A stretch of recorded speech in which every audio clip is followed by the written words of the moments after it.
A história começa com o abismo ameaçando destruir a cidade natal de Noel. E o que é esse abismo? Você pergunta.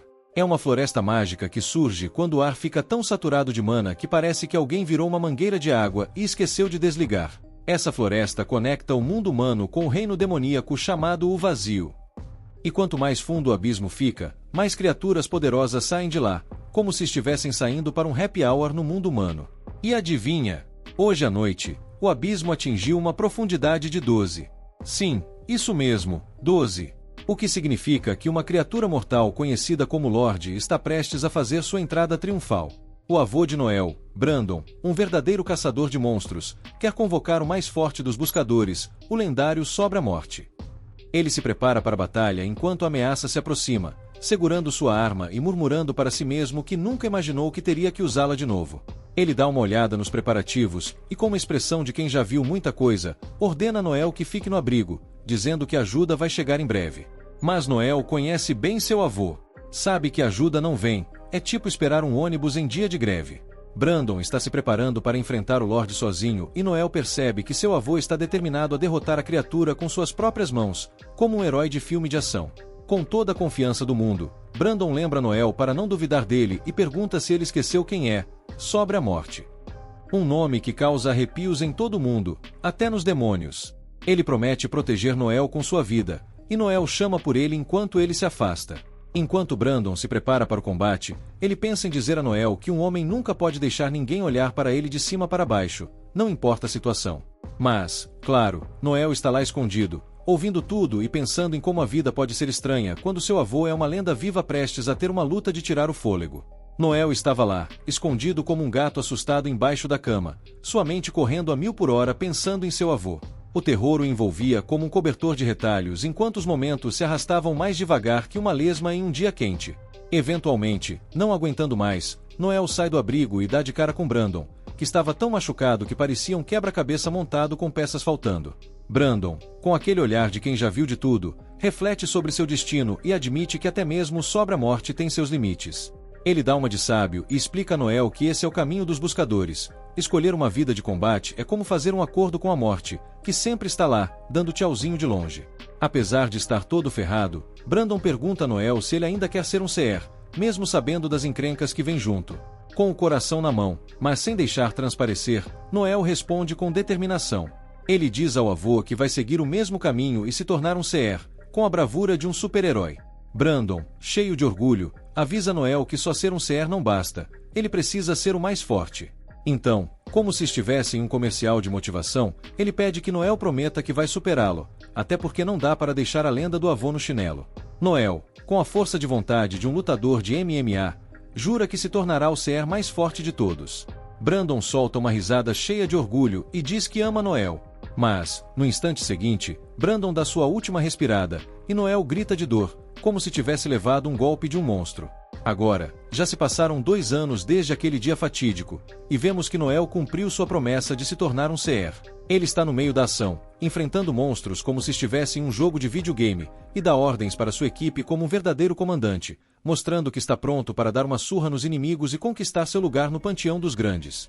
Noel está lá, orgulhoso de ser o famoso suporte da equipe, conhecido como Falarino, a classe que é praticamente a piada do rolê.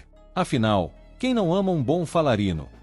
Depois de derrotar alguns monstros, a equipe de Noel começa a cortar os inimigos como se estivessem em um açougue, e Noel explica que os vampiros mais fracos não podem usar magia, mas a rainha deles tem um truque na manga. Ela consegue reproduzir rapidamente, como se estivesse fazendo cópias de uma fotocopiadora quebrada. Esses vampirinhos são fortes o suficiente para despedaçar um boi, então, sim, a situação não é das melhores. Enquanto a equipe planeja como lidar com essa ameaça, um vampiro atrevido ataca Noel, mas, com um toque de heroísmo digno de um filme, Tânia aparece e o salva bem na hora. A equipe discute a ideia de ir direto para a rainha e acabar com a festa dela, mas Noel faz uma pausa dramática e avisa que isso não é uma boa ideia. Ele explica que, como uma equipe de classificação C, seria mais inteligente focar nos filhotes de vampiro primeiro para aumentar as chances de vitória. A equipe sabe que Noel é a chave do sucesso deles, já que, como bufer do grupo, ele tem autoridade de dar ordens, mesmo que eles sejam de um nível mais alto. Graças à direção e às habilidades de Noel, eles conseguem enfrentar essa missão de classificação B. Enquanto isso, Noel reflete em silêncio sobre seu papel. Ser um falarino significa que ele é especializado em suporte, usando suas palavras mágicas para aumentar as habilidades de combate da equipe.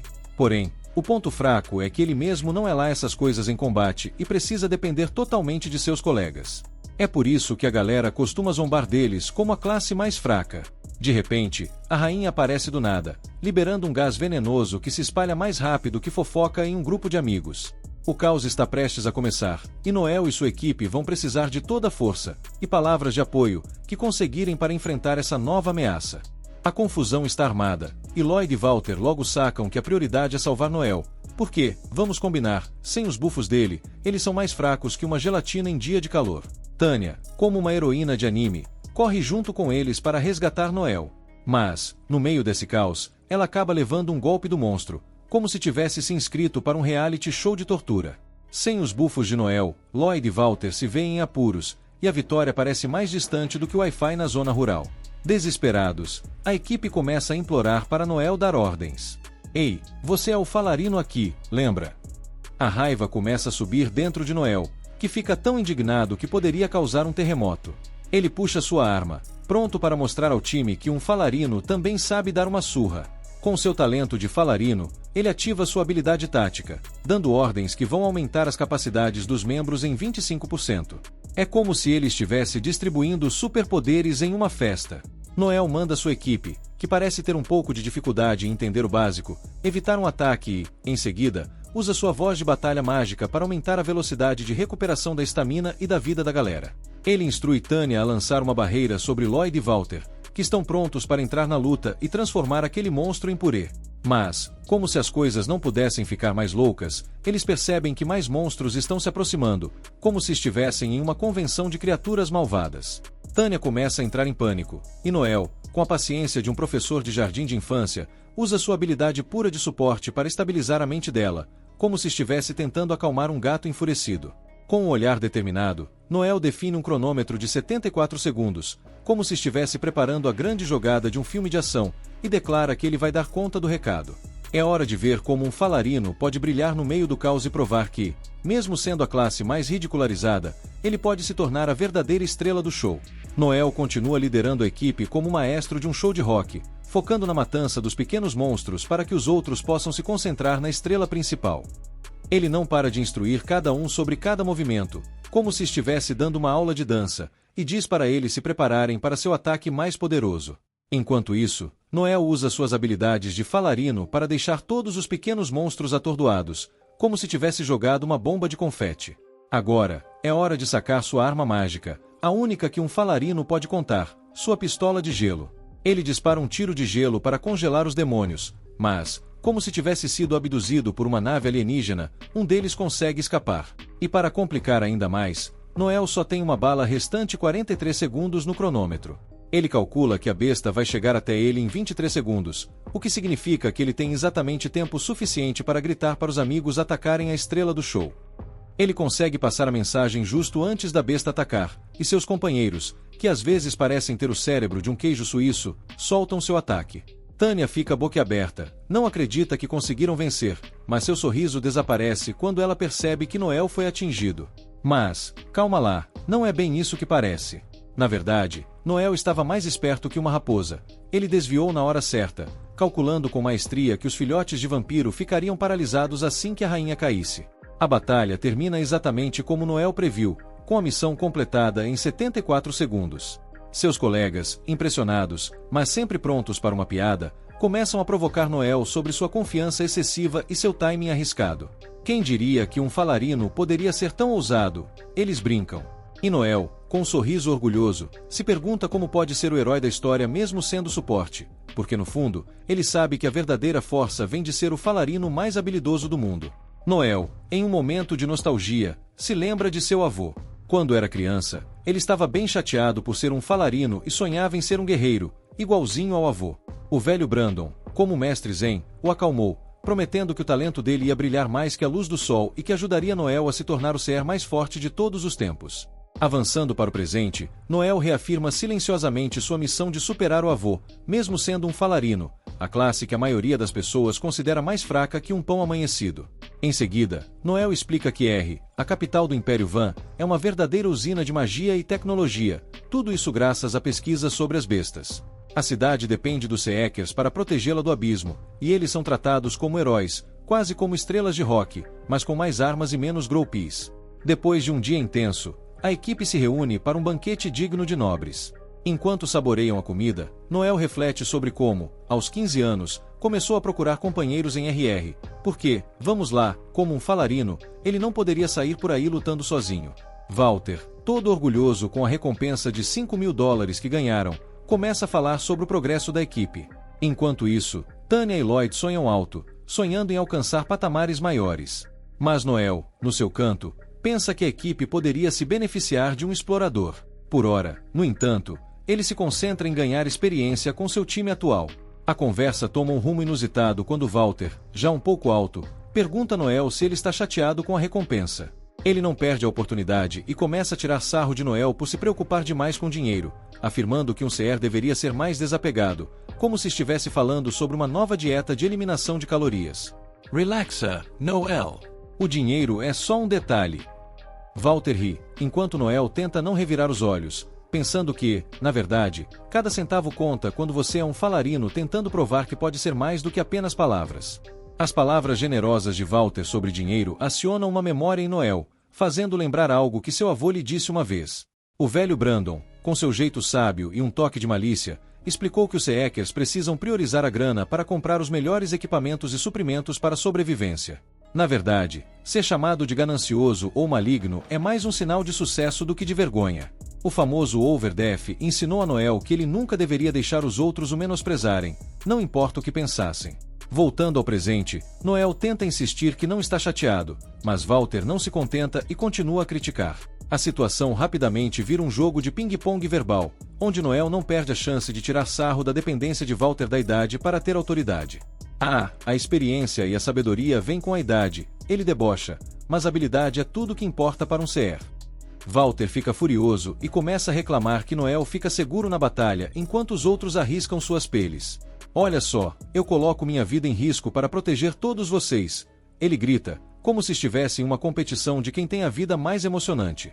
Mas Noel não se intimida e continua a provocá-lo. A discussão esquenta, e Walter solta um "vou acabar com você". Com toda a intensidade de um vilão de filme B. Noel, com um sorriso desafiador, aceita o desafio. É como se eles estivessem em uma série de competições de força. No entanto, Lloyd, como pacificador do grupo, se intromete antes que a coisa chegue a um nível que nem o diretor do anime conseguiria consertar. Ele lembra aos dois que são todos camaradas, e sugere que eles dividam a recompensa e chamem isso de uma noite de sucesso. Isso consegue acalmar a tensão entre eles, e a equipe, mais unida do que nunca, se prepara para o próximo desafio, rindo das suas próprias rivalidades enquanto se divertem. Afinal, é no calor da batalha e nas risadas que a verdadeira amizade se forma. Após completar a missão, a equipe se depara com uma grana que, se somada, dá apenas $2.500 para cada um, depois de pagar uma ané do clã. Tanya, com a expressão de quem acabou de morder um limão, fica decepcionada com o pagamento, achando que era pouco para o trabalho duro que tiveram. Lloyd tenta consolar a amiga e explica que, embora a missão tenha sido desafiadora, trabalhos como esses são raros e que, em breve, eles vão fazer mais dinheiro quando pegarem um outro serviço. Mas Noel, o cético do grupo, rapidamente joga um balde de água fria na animação de todos. Ele aponta que, ao contrário dos clãs oficiais, eles não recebem missões diretamente do país, o que limita suas oportunidades e, claro, o que entra na conta bancária. Ele menciona que missões como essa são uma espécie de unicórnio para Seekers independentes como eles, e que a vida fica ainda mais difícil sem fazer parte de um clã. Lloyd, com cara de quem acabou de descobrir que a conta de luz não foi paga, atualiza o grupo sobre suas economias totais, um pouco mais de $100.000. Sem hesitar, Noel já lança uma proposta digna de um reality show. Vamos usar esse dinheiro para montar nosso próprio clã. Lloyd, fazendo cara de não acredito que você falou isso, alerta Noel de que criar um clã exige pagar ao país a bagatela de $200.000, bem mais do que eles têm no bolso. Noel, com a determinação de um herói de anime, responde confiante, dizendo que está disposto a cobrir os $80.000 restantes com suas economias. É como se ele estivesse pronto para se tornar o CEO do clã dos sonhos. Sua determinação brilha mais que a luz do sol, e ele acredita que estabelecer um clã vai libertá-los de ficarem pegando trabalhos de segunda mão, quase como se estivessem comprando a liberdade de serem seus próprios chefes. A equipe se entreolha, meio cética, meio empolgada, pensando que, quem sabe, essa ideia maluca de Noel pode mesmo levá-los a grandes aventuras. E Noel, cheio de entusiasmo e determinação, está decidido a crescer e se destacar, ignorando os avisos de Lloyd sobre os altos custos de alugar uma base de operações na capital. "Ah, deixa disso", ele diz, "já tenho uma dica de um lugar baratinho." Lloyd, com uma sobrancelha levantada e um olhar desconfiado, não consegue esconder suas dúvidas sobre a capacidade deles de gerenciar um clã. Ele aponta que eles ainda são um time C jovem e inexperiente, como se estivesse falando sobre um grupo de crianças brincando de esconde-esconde. "Vocês não estão prontos para essa responsabilidade", ele insiste. Noel, com o espírito de um verdadeiro líder, desafia essa mentalidade. "Quando, exatamente, você acha que estaremos prontos?", ele pergunta, como se estivesse em um debate filosófico. "Se não agirmos agora, vamos continuar presos na categoria C para sempre."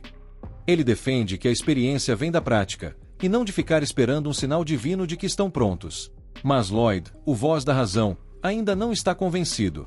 Ele adverte que, sem a confiança do país, não vão conseguir os trabalhos bem pagos que tanto precisam para ter sucesso. Noel, com um sorriso astuto, rebate: "Ei, nossa juventude, beleza e força são ativos que o país valoriza. Eles querem mais CEkers, e um CR de sucesso é visto como um ídolo e um herói." Ele levanta a bandeira do otimismo, afirmando que sua aparência e habilidades vão ajudá-los a se destacar no cenário competitivo. E, como se isso não fosse o suficiente, ele até menciona como assinar contratos com empresas poderia garantir patrocínios e uma grana extra. É como se ele estivesse planejando um desfile de moda e batalha ao mesmo tempo. O entusiasmo de Noel começa a contagiá-los, e mesmo que a ideia pareça maluca, a faísca de esperança e ambição começa a brilhar entre eles. Afinal, quem não gostaria de ser o próximo grande herói da capital? Confusão com a ideia, não consegue entender como a beleza pode mudar a vida deles.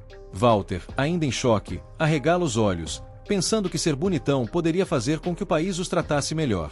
"Peraí, você tá dizendo que meu rosto bonito pode ser um superpoder?", ele pergunta, um tanto incrédulo. Mas Noel, cheio de confiança, responde: "Claro. Olha só para você. Mesmo com suas imperfeições, você tem um charme que poderia ajudar a melhorar a imagem do nosso clã." Com isso, Walter, que estava mais cético que um gato em um banho, acaba sendo convencido pelo discurso de Noel. Ele, cansado de fazer bicos e trabalhos de segunda mão, finalmente se junta à ideia de formar um clã. "Status, fama e dinheiro. Isso soa bem", ele diz, piscando. E, em um momento de pura genialidade, faz uma piada bem sem vergonha sobre usar seu novo status para atrair mulheres. Tânia não perde tempo e o repreende com uma expressão de desaprovação, fazendo Walter se encolher como um gato que levou um banho frio. Com Walter na equipe, Noel se vira para Lloyd, buscando a opinião dele. Quando Noel revela que, se eles não concordarem em formar um clã, ele está pronto para deixar o grupo e levar sua parte das economias, é como se alguém tivesse jogado um balde de água fria em todos. "EAI, galera. Tenho um sonho de me tornar o maior CR de todos os tempos, até superando meu avô, o lendário Overdef", ele afirma com a determinação de um herói de ação. Lloyd, atordoado com a convicção de Noel, sabe que esse é um assunto em que ele não pode ceder. Depois de pensar um pouco, ele concorda, reconhecendo que essa decisão teria que ser feita mais cedo ou mais tarde. Enquanto isso, Tânia ainda está ali, tentando entender se isso tudo é uma grande brincadeira ou se eles realmente estão prestes a embarcar na maior aventura de suas vidas. O que poderia dar errado, não é mesmo? Lloyd, em um estado de incredulidade, tenta convencer Tânia de que a decisão deles estava escrita nas estrelas. "Ah, não se preocupe. Sempre foi esse o caminho que deveríamos seguir", ele diz, com a confiança de um gato que acaba de derrubar um vaso e ainda acha que está tudo bem. Ele sugere que eles deixem as discussões sobre os detalhes para mais tarde, quando todos estiverem mais descansados e, claro, longe de toda aquela bebida que eles tomaram. O grupo concorda em se reunir em 2 dias para finalizar os planos. Enquanto todo mundo começa a sair, Tânia para Noel, mas, no fim das contas, só consegue dizer um simples tchau. Na manhã seguinte, Walter, como uma verdadeira bola de energia, corre até Noel, descontrolado e afirmando que Lloyd e Tânia os traíram. A notícia deixa todo mundo balançado e com uma sensação de "o que vamos fazer agora?". De acordo com a carta, parece que o Lido enfiou todo o dinheiro dele em umas moedas meme e afundou de cabeça nas dívidas. Para pagar tudo, ele usou o dinheiro do grupo inteiro. Então ele e a Tânia deram no pé antes que alguém descobrisse. O Noel começou a rir feito maluco, mas o Walter lembrou que eles tinham acabado de ser traídos. Só que o Noel nem ligou, estava curtindo o fato de que o poderoso Lloyd tinha se dado mal. Ele parecia um completo idiota. Noel então diz pro Walter rir também. O Walter explica que ele conseguiu uma dica de um bom trabalho e queria contar para o grupo antes que alguém pegasse missão, mas quando foi falar com Lloyd, a casa dele já estava vazia e só encontrou a carta. O dono do local contou que o Lloyd tinha partido na noite anterior. Noel deduz que eles escaparam da cidade antes dos portões fecharem. Walter encontrou a carta antes do planejado por Lloyd, o que dá ao Noel tempo de ir atrás deles. Ele deduz que os traidores estão a pé, porque alugar um cavalo deixaria rastros, então devem conseguir alcançá-los. O Walter está ansioso para ir e apressa o Noel. Ele quer dar um soco bem no meio da cara do Lloyd, porque é a única coisa que vai aliviar sua raiva. Noel tira sarro de Walter por achar que tudo vai ficar bem só porque ele vai dar um soco no Lloyd. Mas Noel deixa claro que não tem volta depois de uma traição dessas. Ele declara que não se trata apenas de pegar eles e bater um papo. No pior dos cenários, Noel está preparado para lutar até a morte. Walter fica chocado, mas Noel só quer que ele se certifique de que consegue derrotar o Lloyd numa briga. Walter está confiante de que pode, desde que tenha o apoio do Noel. Só que ele leva um susto quando percebe que também vai ter que lutar contra Tânia. Noel explica que o Lloyd provavelmente achou que eles não iriam atrás deles, já que não conseguiriam recuperar o dinheiro de qualquer forma. Walter se pergunta se isso significa que eles vão ter que desistir, mas Noel diz que é exatamente o contrário.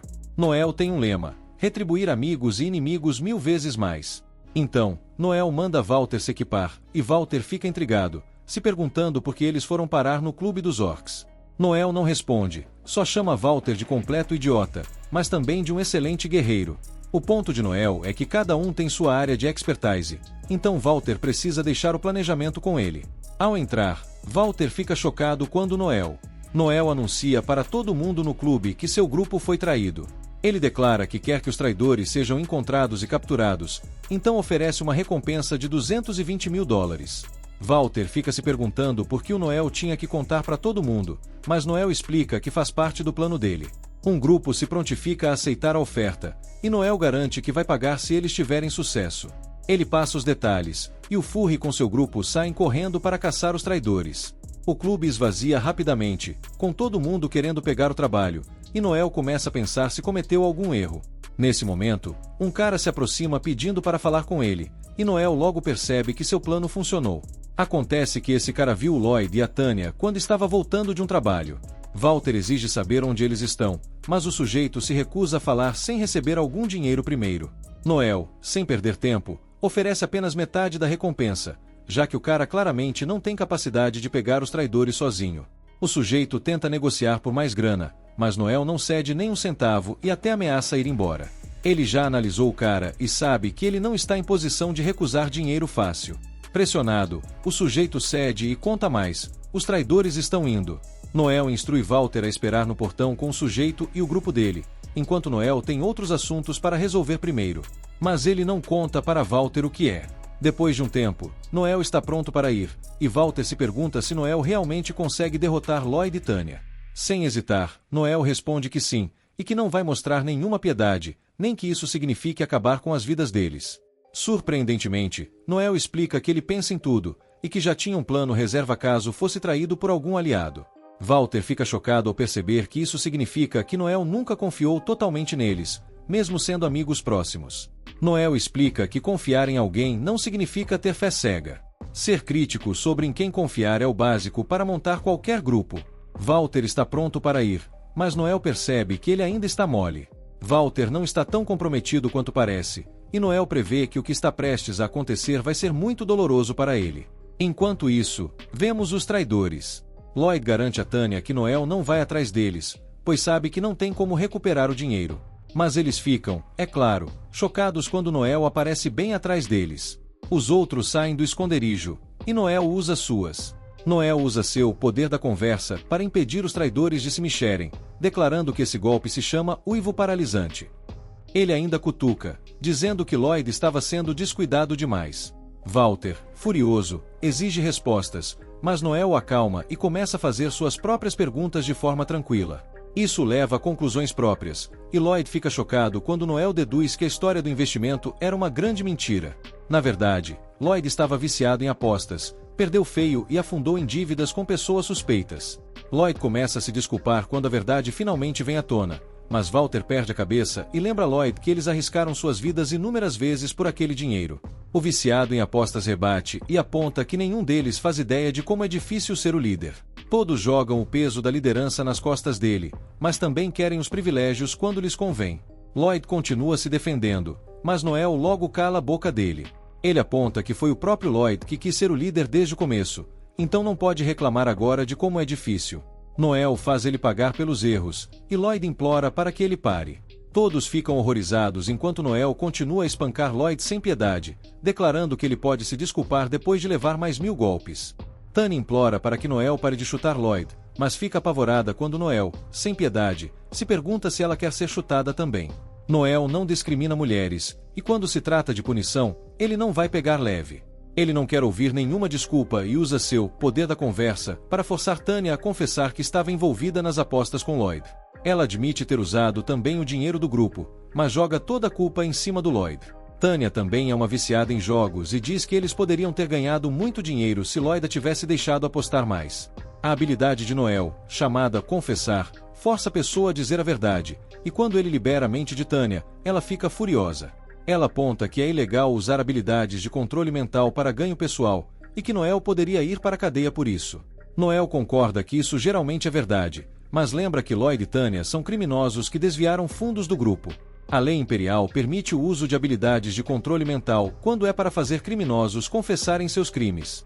Noel está absolutamente aterrorizante e diz para Tanya que os únicos que vão para a cadeia serão eles. Desvio de fundos é punível com 10 anos de trabalho forçado, então Noel os parabeniza por terem jogado suas vidas fora. O sujeito de antes. O sujeito de antes está pronto para receber o pagamento, mas fica impaciente quando Noel diz para ele esperar. Sem a menor cerimônia, Noel o joga no chão, recusando-se a deixar esse lixo tocá-lo, e manda o coitado sentar e aguardar. O cara não engole o insulto facilmente, mas Noel o silencia com um soco bem no peito. Uma rápida lembrança revela que o vovô de Noel ensinou a técnica de socar as pessoas direto no coração, para paralisá-las temporariamente. Esse golpe permite que até os mais fracos derrubem os lutadores mais fortes. Diferente de outras classes, faladores como Noel não têm como se fortalecer com magia ou bufos, então o vovô lhe ensinou esse movimento para que ele pudesse se defender. Nesse momento, a pessoa que Noel estava esperando finalmente chega, e todos ficam chocados ao ver que é Foshio, o traficante de escravos, líder de uma das maiores máfias da capital, a temida família Lano. Foshio comanda uma subfamília e é conhecido por seu comportamento alegre, mas também por ser cruel de maneira assustadora. Ele é a personificação do Dois Caras, por isso as pessoas o chamam de o Palhaço Louco. Walter percebe que essa é a tal negociação que Noel estava cuidando antes de saírem. Noel sabia que Tanya e Lloyd não teriam nenhuma moeda dos fundos do grupo sobrando, então fez um acordo com Foshio para recuperar o que foi perdido. É aí que Noel decide que vai vender Lloyd e Tanya como escravos. Tanya, claro, se recusa a aceitar essa ideia, então Noel, com aquele sorriso maligno, oferece uma alternativa gentil: entregá-los à polícia militar. A diferença: trabalhar nas minas por 10 anos, onde, segundo Noel, a taxa de sobrevivência é de míseros 2%. Ele ainda solta: ser escravo não parece tão ruim agora, né? Vai que vocês têm sorte e acabam com um mestre bonzinho. Foshio, o traficante, faz sua avaliação e, com um sorriso de espertalhão, oferece apenas 60 mil pelas 2 joias problemáticas. Ele explica que, normalmente, pagaria mais, mas algo grande está prestes a acontecer na capital. Uma certa igreja vai emitir uma ordem obrigando os ricos a cortarem gastos com luxos, e esbanjarem escravos chamaria a atenção da igreja. Noel não fica nada feliz ao perceber que nem a máfia pode desafiar a igreja. Foshio acha que Noel vai aceitar o preço, mas sua cara derrete quando Noel, sem perder a compostura, solta que só venderá o casal por 110 mil. Foshio reclama, e Noel, com seu jeito sagaz, aumenta o valor para 120 mil. Mais protestos. O preço sobe para 150 mil. Agora sim, as verdadeiras cores de Foshio começam a aparecer. Sua voz engrossa e ele começa a ameaçar. Foshio, furioso, ameaça abrir Noel ao meio e alimentar seus órgãos aos porcos. Mas Noel é um gênio da lábia. Ele sugere que, se Foshu pagar os 150 mil, Noel espalhará que, na verdade, Foshu pagou 300 mil pelos dois. Com isso, o valor de mercado deles aumentaria, e Foshu poderia revendê-los por uma fortuna. Noel argumenta que, sendo jovens e atraentes, Lloyd e Tanya facilmente valeriam 900 mil para os ricos dispostos a pagar. Foshu só precisaria pagar a Noel os 150 mil, e o lucro ficaria todo com ele. Foshu hesita, alertando que, se essa armação fosse descoberta, ambos estariam em perigo. Noel, no entanto, lembra que Foshu vive de negócios arriscados. Foshu, impressionado com a ousadia de Noel, comenta que sempre soube que Noel era inteligente, mas não fazia ideia de que ele era tão louco. Ele até convida Noel para se juntar à sua família mafiosa e oferece um papel de liderança. Noel recusa, mas Foshu acaba concordando em pagar os 150 mil pelos traidores. Antes de selar o acordo, Foshu faz uma ameaça assustadora ao pobre informante para garantir que ele fique de boca fechada. O pagamento é feito, e Noel recebe o valor, mas Tanya, desesperada, implora por misericórdia. Ela tenta tocar o coração de Noel, lembrando de que eram amigos, mas Noel, implacável, a chama de traidora e se despede com frieza. Desesperada, Tanya se volta para Walter, buscando alguma forma de redenção. Tanya, em um ataque de desespero, se vira para Walter, implorando por ajuda. Ela lembra que ele deveria estar apaixonado por ela, mas a frustração toma conta. Em um momento de raiva, ela o insulta, chamando-o de covarde, enquanto é levada embora, deixando a situação ainda mais tensa. Com o negócio encerrado, Noel paga ao pobre informante seus 10 mil, que tenta insultá-lo por ser tão cruel. Noel, impassível, responde que ele deveria aprender a controlar suas emoções. O homem o chama de diabo, mas isso não atinge Noel. Em vez disso, ele pretende usar essa notoriedade para se forjar como o mais forte do mundo. Mais tarde, Noel chega ao portão para se despedir de Walter. Eles já haviam conversado antes, pois Walter estava pensando em desistir de ser um CR. Noel garantiu a ele que, embora fosse a pessoa mais idiota que já conheceu, Walter era também um grande guerreiro, o melhor que ele conhecia. Noel desejava que os dois reconstruíssem seu grupo do zero. No entanto, Walter decide abandonar completamente a vida de CR. Noel deixa um presente de despedida para Walter, que fica confuso, tentando entender se Noel tem um coração ou não. Ele se pergunta se Noel sabia que, na verdade, ele era quem Tanya amava. Mas, no fundo, Walter sabe que Noel não está em busca de amor, ele só se importa com força e poder. Walter reflete sobre como o grupo costumava ser feliz, lamentando a queda de sua amizade e a destruição do que construíram juntos. Walter se despede dramaticamente, dizendo adeus ao melhor membro de equipe que já conheceu. A tristeza em sua voz ecoa, refletindo a dor de perder não apenas um aliado, mas um amigo. Após essa despedida emocional, Noel se vê sozinho, imerso em seus pensamentos. Ele percebe que terá que começar tudo de novo, do zero.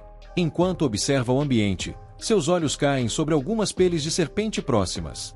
A expressão de Noel muda instantaneamente. Ele se recorda de que as cobras trocam de pele para crescer e se fortalecer. Essa metáfora ressoa profundamente com ele. Assim como as serpentes, Noel também precisará se reinventar e se fortalecer. Com essa determinação renovada, ele afirma que, a partir de hoje, o Blue Empire renascerá com uma nova identidade. Noel está pronto para enfrentar os desafios que virão, com uma sede insaciável por poder e crescimento. Algum tempo depois, Noel começa a procurar por um novo grupo, na esperança de não ter que vender insetos-lobo.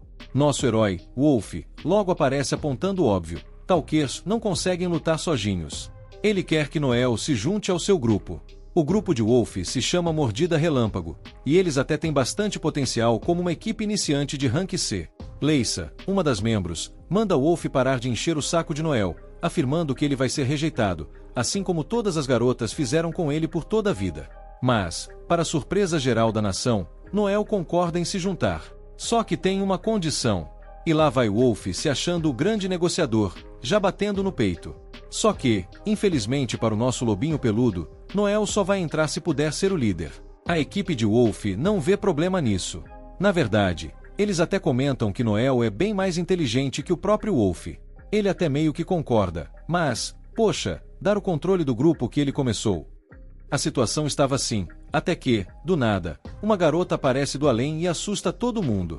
O nome dela é Elma, e ela viu o cartaz que Noel tinha colocado procurando novos membros pro grupo.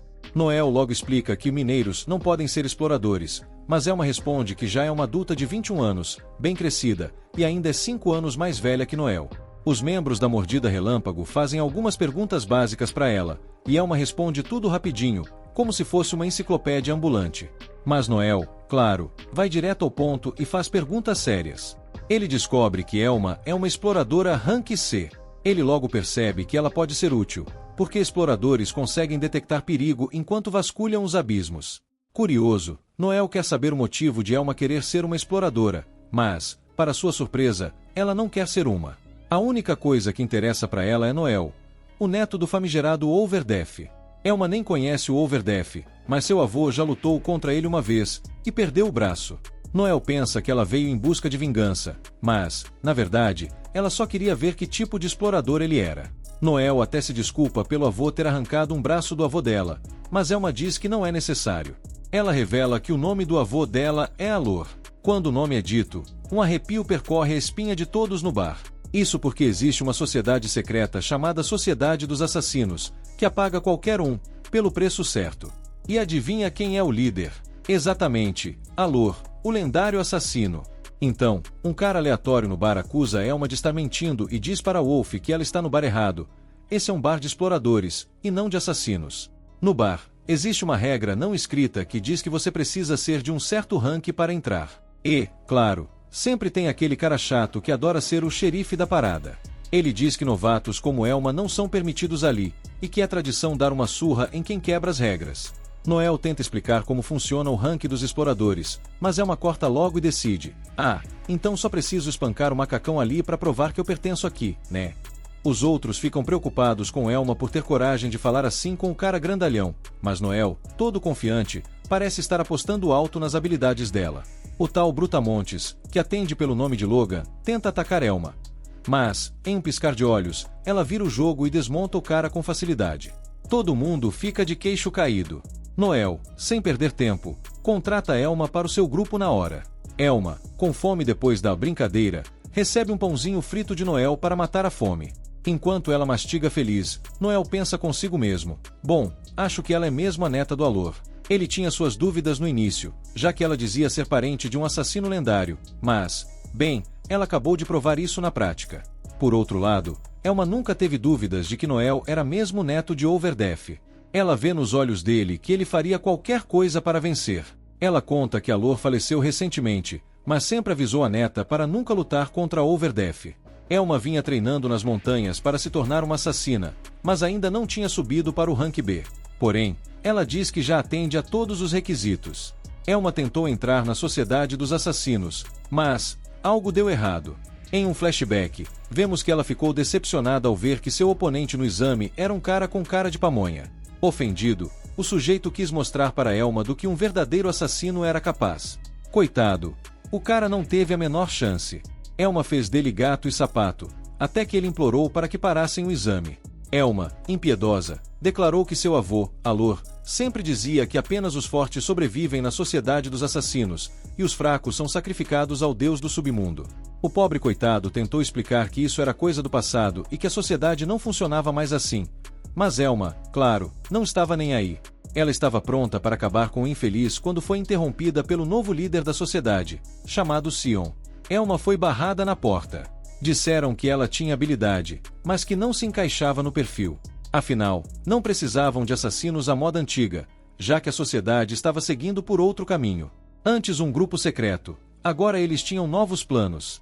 Logo de cara, Noel fica de boca aberta quando Elma revela que a Sociedade dos Assassinos está para se afiliar à coroa.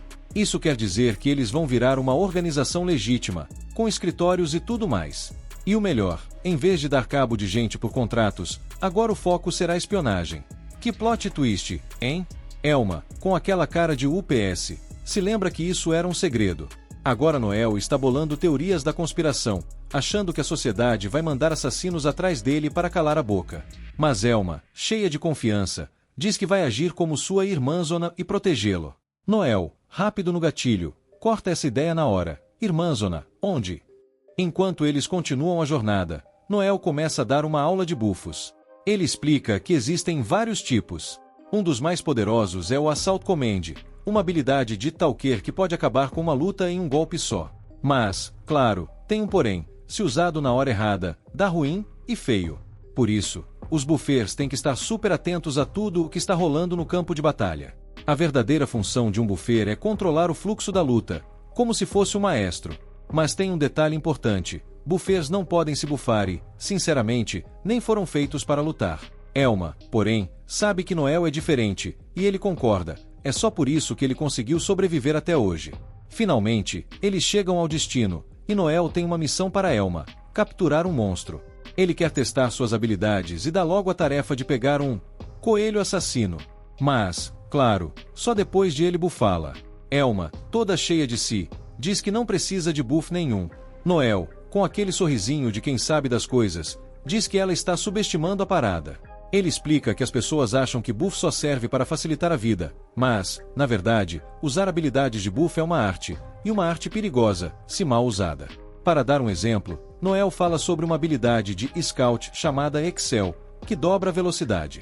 E o mais louco, ela pode ser acumulada até 5 vezes. Elma já treinou tanto essa habilidade que, se não tivesse, estaria toda quebrada agora. O mesmo vale para os buffos de Noel. Para usá-los bem, a pessoa precisa treinar bastante até se adaptar. Esse pequeno experimento de Noel é para ver se Elma é capaz de se adaptar. Dependendo dos resultados, eles vão decidir o que fazer daqui para frente. Ele avisa que seus antigos colegas de equipe eram super talentosos, mas até eles precisaram de meses para se acostumar com seus buffos.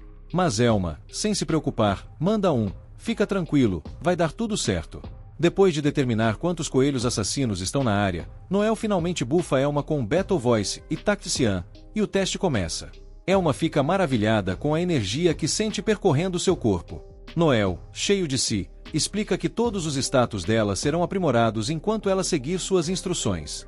O teste é simples. Ela precisa capturar pelo menos um coelho em 10 segundos para passar. Fácil, né? Noel dá a ordem, e Elma, sem perder tempo, acumula a habilidade Excel 5 vezes, e, pá! Ela captura um coelho num piscar de olhos. Toda feliz, Elma mal acredita em como está leve e impressionada com o que um talqueir pode fazer. Noel nem chega a contar até 8 segundos quando, do nada, Elma aparece de volta, com todos os coelhos da área. Sim, ela pegou todos. Noel fica de queixo caído. Essa foi a primeira vez que ela usou o buff dele. Ele sente uma pontada de inveja pelo talento natural de Elma e decide na hora: essa aí não precisa nem de treino, tá pronta para o combate. Eles já estão prontos para a primeira missão, e Elma está empolgadíssima para explorar o abismo, já que nunca esteve lá antes. Mas Noel revela que já aceitou um trabalhinho de uma vila que está com problemas com ladrões. E é aí que ele declara: o primeiro trabalho da nova Blue Beyond será caçar bandidos. Momentos depois, Elma curte sua primeira viagem de carruagem, toda animada. Noel, sempre o professor, diz que a viagem vai ser longa, então ele começa a explicar o trabalho dos Seekers. Eles fazem de tudo: caçam criminosos, capturam monstros e até fazem caçadas ao tesouro. O trabalho que eles estão prestes a fazer é para ajudar uns pobres camponeses, então Noel não espera uma grande recompensa. É mais para testar as habilidades de Elma mesmo. Ela, claro, está louca para provar seu valor, o que faz Noel lembrar dos velhos tempos. Quando chegam no ponto intermediário da jornada, Elma começa a reclamar de dores nas costas por ficar sentada tanto tempo. Agora ela odeia carruagens. Para piorar, quase todas as estalagens estão lotadas. Demora um bom tempo até eles encontrarem um lugar para passar a noite. Elma, com sua inocência de sempre, sugere que eles podem dividir a cama. Noel, todo sem graça, já bate o martelo. Ah, não, melhor não. Depois que Noel sai do banho, Elma, boquiaberta, compara a forma física dele a uma besta selvagem não domada. Apesar de todo o elogio, ela também pensa que é uma pena. Não importa o quanto Noel treine, ele nunca vai conseguir superar o talento natural. Se Noel fosse um guerreiro como Overdeath, ele seria o ultimate dos Seekers. Noel, sem paciência para as observações desnecessárias de Elma, manda ela fechar os olhos e, sem pensar 2 vezes, dá um tapão na cabeça dela. Vai tomar um banho e me deixe em paz, ele diz, enquanto tenta ir dormir. Mas, claro, as palavras de Elma não saem da cabeça dele. Ele sabe melhor do que ninguém que nunca vai alcançar o talento natural. A sombra de Overdeath ainda paira sobre ele, mas seu avô sempre acreditou que Noel tinha um talento latente, escondido lá no fundo. Você vai ser o maior Seer de todos os tempos, eram as palavras que Overdeath costumava dizer, e Noel mantém essa promessa firme no coração. Ele só desejava que seu avô ainda estivesse por perto para ver seu progresso. Algum tempo depois, o novo grupo Blue Beyond chega à vila. O chefe da vila quase cai para trás quando Noel explica que seus antigos colegas de equipe o traíram. Então ele vendeu a galera mesmo. A filha do chefe tá tão tímida que mal consegue sair para dar oi, porque, veja só, ela é fã do Blue Beyond. Noel, todo convencido, acha que ela tá chateada porque o antigo líder não está ali, mas a verdade é que a menina curte mesmo o Noel. Depois, Noel já parte direto para o trabalho. Tem uns 20 ladrões na área e eles já invadiram várias vilas vizinhas. E não, eles não estão atrás só de dinheiro e bens, estão sequestrando garotas também. O chefe explica onde os bandidos estão escondidos, e Noel solta é tudo que eu precisava saber. O chefe entrega um adiantamento de $20.000, e a variedade de moedas faz Noel perceber que eles tiveram que suar para juntar aquela grana. O chefe ainda promete os 30 mil restantes quando o serviço estiver feito, então Noel já vai direto ao ponto. No caminho, é uma solta que o velho careca estava olhando descaradamente pro decote dela. Ah, os clichês. Logo depois, a filha do chefe aparece correndo atrás deles, torcendo pelo sucesso da missão, e mostra um aparelho que Noel ensinou ela a fazer na última visita dele à vila. Claramente uma fã número 1. Ela sai correndo e promete que a mãe dela vai preparar um banquete para eles.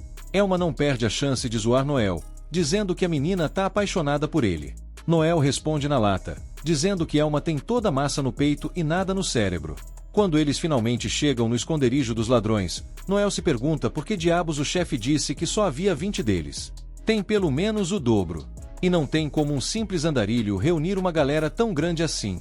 Então Noel reconhece o líder deles, ninguém menos que Gordo, o Lâmina Afiada.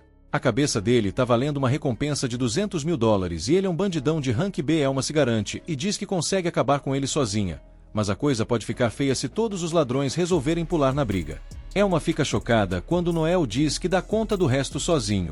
Ele então revela seu plano. Momentos depois, Elma se esconde, e Noel usa sua habilidade de compartilhar pensamentos para que possam se comunicar. Elma se posiciona do lado de fora da tenda do líder e avisa que tá pronta. Noel então prepara o golpe. Usa um ataque de stun para deixar os ladrões atordoados. E aí? Noel usa seus poderes de comando para dar a ordem. Elma, acaba com o gordo. Elma, sem perder tempo, ativa sua habilidade Excel no máximo e, em um piscar de olhos, enfia a lâmina direto no peito do gordo. No meio dessa carnificina, Noel já manda a próxima ordem. Vai distraindo esses otários até eu entrar na luta. Elma, no entanto, se empolga um pouco mais do que deveria com a brincadeira. E Noel, claro, a chama de louca por estar se divertindo tanto com a matança. Noel já sabia que ela ia acabar se encrencando, mas, para variar, ele já tem um plano na manga. Joga uma granada de flash na cara dos inimigos para deixá-los cegos, e logo em seguida, começa a disparar balas incendiárias, transformando os ladrões em bolas de fogo humanas. Missão dada, missão cumprida. Noel, com toda a calma do mundo, volta para a vila com a cabeça de gordo nas mãos, já cobrando sua recompensa. Mas o chefe da vila, com aquele jeitão de anfitrião, insiste que ele tem que jantar primeiro. Enquanto isso, a filha do chefe, toda empolgada, diz que quer ser uma CR igual ao Noel. Ele, então, explica todos os passos para realizar esse sonho. A menina, claro, fica desanimada ao saber que vai precisar juntar uma grana pesada só para se inscrever. Mas Noel, sempre o gênio dos atalhos, fala que ela pode trabalhar como aprendiz para ganhar experiência e, de quebra, até ser paga se juntar à associação de aprendizes. Enquanto eles estão nesse papo, o chefe lança um olhar meio suspeito para sua esposa exausta, mas a garota, toda animada, já sonha em fazer parte do Blue Beyond um dia. Noel, do jeito dele, até começa a gostar da ideia de lutar ao lado dela no futuro. A garota nunca esteve tão motivada e promete treinar firme. Aí, claro, o clima é interrompido pelo chefe da vila, que chega todo pomposo com uma garrafa de vinho caríssima. Ele diz que estava guardando o vinho para uma ocasião especial e que o momento é agora, já que sua filha Chelsea está prestes a entrar em uma nova fase da vida. Mas Noel, que é mais esperto que todo mundo junto, sente o cheiro de problema no ar. Ele solta na lata. Seria falta de educação se eu bebesse primeiro, né? Chefe, por que você não toma um gole antes? O chefe hesita, e Noel, sério como nunca, revela que sabe que o vinho está envenenado. O chefe tenta negar, mas Noel já sacou o plano. Ele sabe que o chefe estava tentando matá-los para não precisar pagar o que devia e, pior, que o velho pilantra planejava vender todos os bens deles por um lucro dobrado. O chefe, claro, continua negando tudo, mas Noel começa a desmascarar o chefe da vila, apontando que um cara pão duro o suficiente para mentir sobre a dificuldade do trabalho jamais gastaria $10.000 em vinho. Primeiro ponto, tá na cara. Segundo, o vinho era barato demais, e Noel já tinha sacado pelo cheiro que a garrafa foi aberta há tempos. E, para fechar com chave de ouro, ele diz que sentiu a hostilidade do chefe no momento em que ele apareceu com o vinho. Elma não perdoa e chama o chefe de idiota, dizendo que o plano nunca funcionaria, já que batedores como ela são resistentes a venenos. O chefe, indignado com as acusações, começa a se defender, mas Noel, sempre calmo, sugere que ele prove sua inocência bebendo o vinho. Nesse momento, o chefe perde a linha e, ao invés de beber, manda eles saírem da vila. Noel, tranquilo, usa sua habilidade de controlar mentes e faz o chefe confessar tudo. A filha do chefe, Chelsea, fica horrorizada quando o pai admite a traição, e Noel não perde tempo. Destrói o olho do velho sem dó. Noel tem uma política muito clara. Traição custa caro, e ele não vai parar só com o olho. Ele ameaça arrancar as orelhas e até a língua do chefe. O velho, claro, implora por perdão, mas Noel não está nem aí. O chefe, desesperado, promete conseguir o dinheiro, mas Noel continua implacável. É aí que o chefe finalmente revela o real problema. Ele está devendo para a família Gambino, e se não pagar a dívida, vai ser ele que vai acabar numa cova. Noel, como sempre, não se abala. Mas Chelsea, a filha, aparece com todo o dinheiro que a família tem, $80 mil. Ela implora para Noel parar de machucar o pai, mas o chefe a chama de estúpida, dizendo que os Gambino vão fazer coisa muito pior se ele não pagar a dívida. Chelsea continua implorando, e Noel, num raro momento de compaixão, ou não, decide que o dinheiro será suficiente, por enquanto. Enquanto ele vai embora, Chelsea grita que agora odeia todos os Seekers. Mais tarde, Elma, sempre a observadora, pergunta se Noel se sente mal por ter decepcionado alguém que o admirava tanto. Mas Noel, o mestre do sangue frio, responde que, se ele tivesse medo de desapontar os outros, já teria se exilado numa ilha deserta faz tempo. Elma, em tom de zoeira, oferece um abraço se Noel quiser chorar, mas ele responde na lata, vai abraçar um cacto, sua sem noção. Nesse momento, surge um dirigível bronzeado, pertencente a um clã regalia de 3 estrelas chamado Goat Dinner. E o que faz esse tal de regalia rank? Só o imperador sabe. Noel dá um choque em Elma ao afirmar, com toda a confiança do mundo, que em um ano eles vão ter seu próprio regalia. Regalia, para quem não sabe, é o certificado de poder supremo que só 7 clãs no mundo têm. Mas calma, não são todos iguais, hein? Eles são classificados por força e feitos. Temos 4 clãs de 3 estrelas, 2 de 2 estrelas, e apenas um, o topo da nata, com uma estrela só. E adivinha? Esses clãs regalia ainda têm o luxo de ter dirigíveis exclusivos, porque viajar de aviãozinho comercial é coisa de plebeus, né? Cada CR desses clãs é nível mundial, praticamente uma celebridade no ramo. E aí, do nada, rola um flashback mais tenso que final de novela mexicana. É uma confessa que matou o próprio pai, Alor. Esse cara não era qualquer um, não. Ele era conhecido como o Deus da Matança, um apelido super carinhoso, né? Mas coitado, quando a cabeça dele pifou de vez, ele não conseguia mais lutar. Greg, o ouvinte do confessionário, não ficou surpreso, porque, vamos combinar, Alor era um pesadelo ambulante. Ele buscava poder pelo simples prazer de ser mais forte que todo mundo, se tornando o prenúncio da morte por onde passava. E o pior, ele era tão poderoso que só havia uma coisa que ele não conseguia vencer, a própria morte. Quando ele sacou isso, deu tilt no sistema e o cara teve um colapso mental daqueles. Nesse ponto, Greg deixa escapar um segredinho básico. Elma, querida, você não é só a neta do Alor. Surpresa! Você é a filha dele. Isso mesmo, Alor sequestrava mulheres de vilas aleatórias e fazia bebês estilo linha de produção, como se fossem clones Sith. A competição entre os filhos era um torneio de morte, e o prêmio era, parabéns, você puxou o papai na matança. Sawyer. Todos os irmãos da Elma bateram as botas nesse reality show macabro, mas ela sobreviveu. E o papai surtado achava que ela era o protótipo perfeito para nunca perder. Elma, claro, ficou bolada quando Greg disse que, mesmo com todo esse talento, ela não podia entrar na sociedade secreta. Ele explicou que, apesar de todo o poder dela, ela seria um perigo para a organização, o que, convenhamos, é um baita elogio velado. Elma, completamente surtada, gritou que nunca teve amigos, nunca se relacionou com ninguém, e exigiu sua vida de volta. Mas Greg, sendo o psicólogo da galera, disse que ela não pode viver como quiser, porque, adivinha? O neto de Overdeath está por aí, e ele também é um CR super poderoso. De volta ao presente, Elma tá sorrindo de orelha a orelha, finalmente com um propósito na vida. Ela promete lutar ao lado de Noel até o fim dos tempos. Em uma prisão de segurança máxima, um dos guardas acabou de ser nocauteado no banheiro e o agressor se transforma numa cópia perfeita do guardinha para tomar seu lugar. O impostor segue até o posto de vigia e, para variar, o parceiro do guarda caído não percebe nadinha. Fingindo ser o novo colega, o impostor puxa papo e pergunta qual prisioneiro estão vigiando, e o parceiro começa a falar dos assassinatos do Eus, aqueles crimes loucos cometidos pelo Puppeteer. E é exatamente esse cara, o Puppeteer, que o impostor estava caçando. Enquanto isso, todas as manhãs, o Nu acorda cedinho para começar seu ritual de treino. 2 voltas ao redor dos muros do castelo com uma tonelada de pedras nas costas. Ele sempre se dá um limite de 2 horas e não importa o que aconteça, o treino nunca falha. Esse regime maluco foi imposto pelo próprio avô, no exato dia em que Nu decidiu que queria se tornar um Seer. Mas, para ele, não tinha caminho fácil. Como ele é um Talker, não tem poder para se fortalecer sozinho, então a única opção é ficar forte do jeito raiz, treinando sem parar. Depois de terminar a rotina, Nu toma seu banho e começa a pensar no que Alma lhe disse dias atrás. Por mais que ele sue, seu corpo nunca vai atingir o nível de poder de quem nasceu com talento. E então, batem à porta. Surpresa! É a própria Alma. Nu abre a porta e deixa ela entrar. Ela até elogia o quarto organizado dele. Eles tinham marcado um encontro, mas Alma chega horas antes do combinado, pegando Nu completamente desprevenido. Alma sorri travessa, feliz por ter chegado antes e visto o físico de outro mundo de Nu. Ela solta: agora eu preciso dar uma palpada. Antes que Nu possa reagir, Alma o empurra para a cama. Embora ela se veja como uma irmãzona, isso não a impede de tentar beijar Nu. Ele tenta se desvencilhar, mas Alma tem a força natural de uma scout. Sem outra opção, ele decide usar sua última arma, a cabeça. Bum! Dá-lhe uma cabeçada.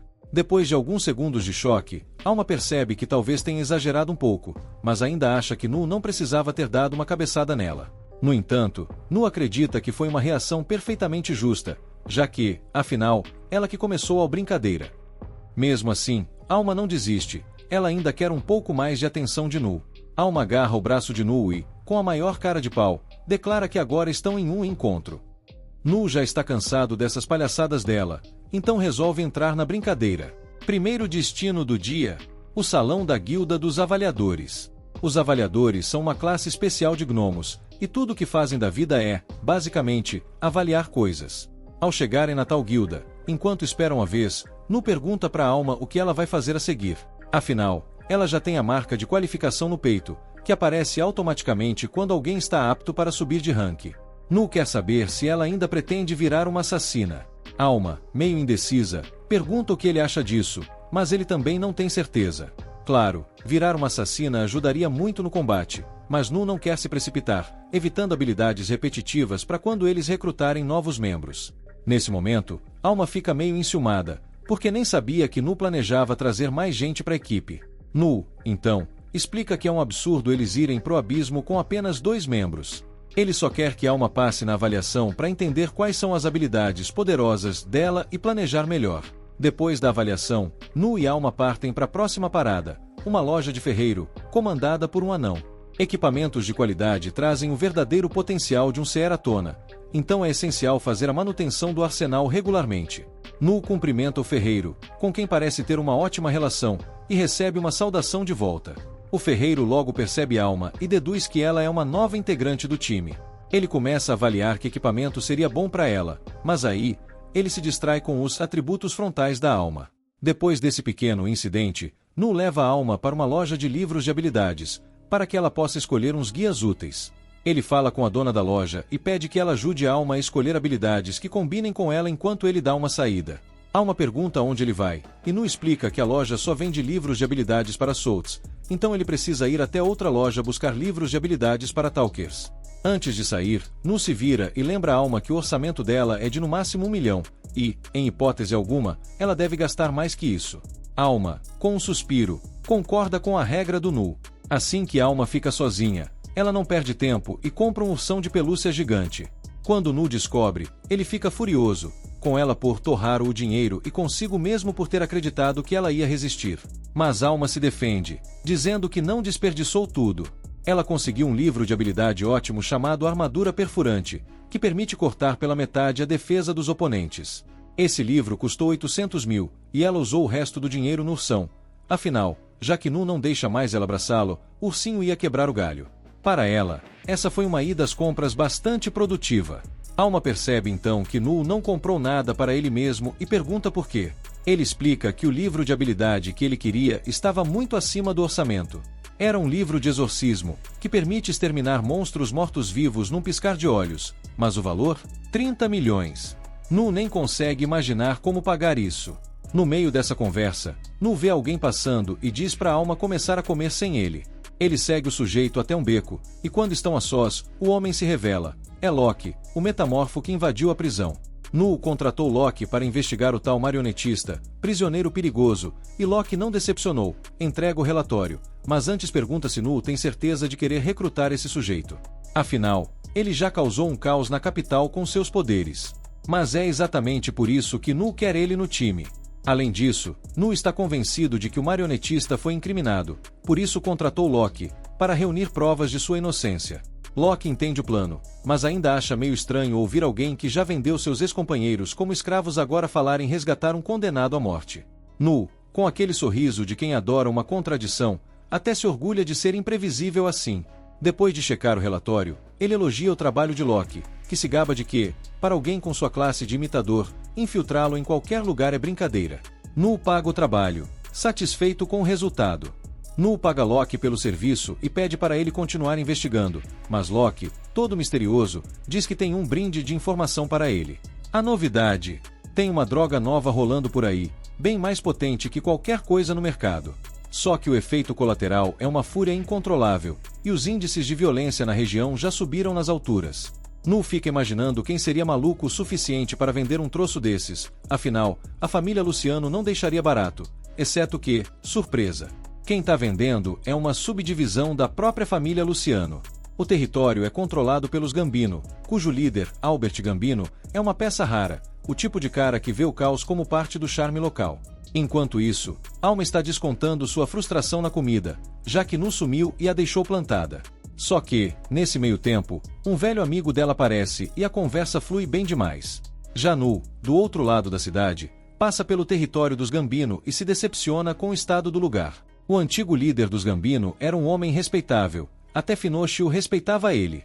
Mas quando ele morreu, seu filho Albert assumiu o comando, e o território foi pro brejo. Andando pela área, Nu avista um homem sentado à beira da estrada, bem diferente do povo local, então deduz que ele deve ser um imigrante. Porém, pelo jeito, o coitado vai acabar virando um mendigo. Com pena do sujeito, Nu deixa uma moeda para ele. Só que o cara se levanta, pega a moeda e tenta devolvê-la, achando que Nu deixou cair sem querer. E ainda solta: essa área é perigosa demais para uma moça fofa como você. Aí Nu se ofende: por quê? Pera lá, moça. Ele faz questão de virar e deixar bem claro que é um cara, e que jamais pegaria a moeda de volta depois de ser tocada por um mendigo imundo. Ele dá as costas, mas o homem, agora ofendido, tenta segurar o ombro de Nu. O resultado: Nu acerta um chute que lança o cara para trás, como se tivesse levado um coice de cavalo. Ele ainda manda: você não deveria encostar nessas mãos inúteis em mim. Mas, ao ver Nu olhando para ele com aquela arrogância, o mendigo se lembra de alguém que conheceu tempos atrás. O mendigo não deixa barato. Normalmente ele não gosta de brigar por bobagem, mas também não é fraco a ponto de deixar alguém o humilhar. Ele assume uma postura de batalha, e Nu percebe que o cara manja mesmo de espada. Quando o sujeito avança, Nu quase vê a própria vida passar diante dos olhos. Ele consegue se esquivar por pouco, mas o homem não para de atacar, acertando cortes e estocadas com a habilidade de um verdadeiro mestre espadachim. No momento de pura sorte, ou habilidade, Nu consegue agarrar o braço do cara e o joga contra uma construção próxima. Com uma expressão entre dor e admiração, o homem se levanta e pergunta se Nu é da classe ninja. Nu, sacando que o homem deve vir de uma ilha lá do Extremo Oriente, responde que ele é só um falador. O espadachim fica surpreso. Um falador que luta desse jeito? Impressionado, o homem se prepara para usar todas as suas habilidades. Nu, vendo a aura poderosa do oponente, abre um sorriso largo. Finalmente, alguém forte o bastante para talvez entrar no grupo. Mas, antes que possam se enfrentar a sério, um sujeito baixinho aparece do nada e começa a dar um sermão no espadachim, que ele chama de Koga. O nanico está bravo porque Koga se meteu em uma briga sem sua permissão. Enquanto isso, Alma está numa boa com sua amiga, que fica chocada ao saber que ela ainda não avançou de nível. Alma explica que tem duas opções de evolução, ou vira uma assassina ou uma caçadora. Mas Nu sugeriu que ela esperasse antes de decidir, o que faz sentido, já que essas duas classes têm papéis bem diferentes. A amiga especula que Nu provavelmente está recrutando um novo membro nesse exato momento. De volta à cena com Nu, o baixinho não dá trégua para Koga, que tenta se explicar mas só ganha um cala-boca, como resposta. Então, ele saca um anel estranho e, antes que Koga perceba, é nocauteado no chão. Nu reconhece o artefato como um anel de subordinação, uma peça rara que obriga quem o usa a obedecer o dono do anel. Claro que uma coisa dessas deveria ser ilegal, mas quem liga, né? Claro, o anel de subordinação é permitido, mas só se for entre um mestre e seu escravo. Após colocar Koga no chão, o Naniko vira para Nu e pergunta por que ele estava brigando com Koga. Só que, para variar, ele também confunde Nu com uma garota e começa a agir estranho. Nu, sem paciência, manda o Naniko voando com um chute certeiro que o atravessa a rua inteira. Atordoado, o sujeito ainda tem a coragem de perguntar por que você fez isso. Nu não perde tempo, saca uma arma e, com ela apontada, avisa que é ele quem faz as perguntas por aqui. Primeiro, Nu quer saber de onde esse Munshin veio, já que ele definitivamente não parece ser um morador local. O homem revela que vem de um lugar distante, ao sul, chamado Terra de Solder. Nu, então, pergunta por que ele fugiu para ela. Visivelmente hesitante, o sujeito acaba cedendo à pressão do revólver e confessa que estava fugindo depois de roubar dinheiro da família Delber, com quem ele trabalhava, organizando um ringue de lutas clandestinas. A família descobriu o desvio de grana e, bom, ele teve que fugir para salvar a própria pele. Chegou a ela por ser território dos Lucianos, onde a família Delber não teria tanto poder para persegui-lo. Ele explica que Koga é um de seus lutadores escravos e que o trouxe para tentar entrar no circuito de lutas subterrâneas de Auria. E, aproveitando a deixa, ele pergunta se Nu está envolvido com esse mundo também, já que precisa de uma referência para se estabelecer. Nu olha para ele com desdém e revela que é um CR. E, caso o sujeito ainda não tenha entendido, ele também é um cara. Chocado, o Naniko fica espantado, não tanto por Nu ser um CR, mas porque um cara com essa cara bonita. A reação exagerada do homem irrita Nu, mas ele logo volta ao ponto principal. Como esse sujeito está fugindo da família Delber, não haveria problema algum se ele fosse eliminado. Afinal, se ele sumir, Nu pode até acabar ficando com Koga de brinde. Com benefícios tão bons assim, a decisão é fácil para Nu. E sem hesitar, ele executa o Naniko. Noel até pode ser frio, mas não é assassino, deu só um tiro de aviso e poupou o cara. Claro, se ele não sumir em 10 segundos, o próximo tiro vai ser certeiro. O coitado se levanta apavorado, dá um chute no Koga e começa a fugir. Noel até gostaria de ter a força do Koba, mas percebe que, se o Koba ainda não matou o Munshin para garantir sua liberdade, ele é fraco de vontade e não serve pro time de Noel. Mais tarde, Noel volta ao café e é recebido por Lia, que ele nem chamou. Ele avisa que não vai pagar o lanche dela, mas Alond, que está ali também, reclama dizendo que Lia só veio para fazer companhia. Noel suspira e acaba concordando em pagar, mas só dessa vez. Ele senta Lia, pergunta se ele encontrou algum parceiro bom para o grupo. Noel explica que não achou ninguém à altura, mas agora está com outra preocupação. Ele quer saber mais sobre uma droga que anda circulando e causando ataques de fúria. Lia já ouviu rumores, mas sabe pouco. Noel alerta para ela tomar cuidado, e Lia fica surpresa com a preocupação, já que ele não costuma dar conselhos de graça. Agradecida, Lia se despede e convida a Alma para um doce na melhor doceria da cidade, dizendo que quer ir como amiga, não só como parceira de missões. Alma topa, mas Noel deixa claro que não quer essa história de melhores amigos para sempre e diz para Lia sair logo. Depois que ela vai embora, Noel reflete sobre o problema da droga. Se até Lia ouviu sobre ela, é porque o negócio está se espalhando para fora da capital. Ele espera que essa história ainda dê muito mais problema. Enquanto isso, o tal do Munshin Miguel acaba de ser capturado por Albert. Gambino tá numa situação complicada. Normalmente, Albert passaria longe dele, mas a família de Lumbert quer vingança por Miguel ter traído eles e pede ajuda à família Gambino. Miguel está em pânico, não só porque foi capturado, mas porque foi pegado pelo Albert, o psicopata número 1 da região. Esse cara tem uma vitrine só com crânios de pessoas que ele não curte. Albert, claro, decide que entregar Miguel de graça para os Delber não seria divertido. Miguel tenta se lamber e fica dizendo quanto Albert é incrível e tal, mas só faz piorar, porque Albert revela o plano. Ele vai tirar a pele de Miguel e transformá-lo em um boneco. Miguel surta, claro, e pergunta se Albert está brincando, mas Albert, com cara de não sou de brincadeira, já está planejando até fazer o mesmo com Koga. Koga, por sua vez, não se importa muito. Ele já se entregou à vida de sofrimento e aceita qualquer destino. Se for para ser pelado, que seja. Antes que Albert comece a fazer um live action de Dollmaker, um cobrador de dívidas aparece trazendo o chefe da Vila Mitz. O chefe começa aquele papo furado, dizendo que tinha o dinheiro para pagar a dívida, mas um CR chamado N roubou tudo, sem nenhum motivo direito. E ainda por cima, chamou Albert de "se prepara, Gambino, o inútil". Albert quase infarta. Ele jura vingança por essa afronta e decide que vai dar mais um tempo pro chefe pagar, mas com uma penalidade. Ele pensa um pouco e decide que a penalidade vai ser a mão direita do chefe. O chefe congela de medo e Albert, sem perder tempo, manda o Koga fazer o serviço. E pelo visto, Koga, com seu jeitão de espadachim, vai achar fácil cortar um braço, né? Koga hesita um pouco, mas Miguel começa a gritar para ele seguir as ordens de Albert, então Koga se levanta e vai tentar cumprir a missão. Mas, antes que ele corte o braço, Albert para tudo e diz: "Espera aí, preciso me divertir um pouco primeiro". Ele então pega uma cristal roxo de droga e, bum, toma um gole, porque violência é muito mais divertida quando ele está viajando. Agora que está vendo cores e ouvindo sons, Albert finalmente permite que Koga corte a mão do chefe. O chefe ainda tenta se defender dizendo que Koga não pode fazer isso com bastão. Mas, antes que ele termine a frase, Koga já fez o trabalho, e o braço do chefe cai com plop. O chefe grita de dor, e Albert está adorando tudo, rindo feito uma criança num parque de diversões. Miguel, vendo a oportunidade, tenta agradar Albert e oferece Koga como presente. E, para surpresa de Miguel, Albert aceita. Agora, Koga é oficialmente de Albert. Ele é levado para outro quarto para trocar suas roupas, e enquanto isso, vemos o passado trágico de Koga. Aparentemente, seu pai era um grande empresário e sua mãe uma das mulheres mais lindas da cidade. Parecia uma vida de conto de fadas, até que, bam! O pai de Koga é atacado e sua mãe é sequestrada e passa por umas coisas horríveis. Quando o pai finalmente acorda, já é tarde demais. 9 meses depois, Koga nasce, e seu pai, em vez de se alegrar, começa a desprezar o filho. A mãe, desesperada com o olhar de ódio do marido, acaba se matando.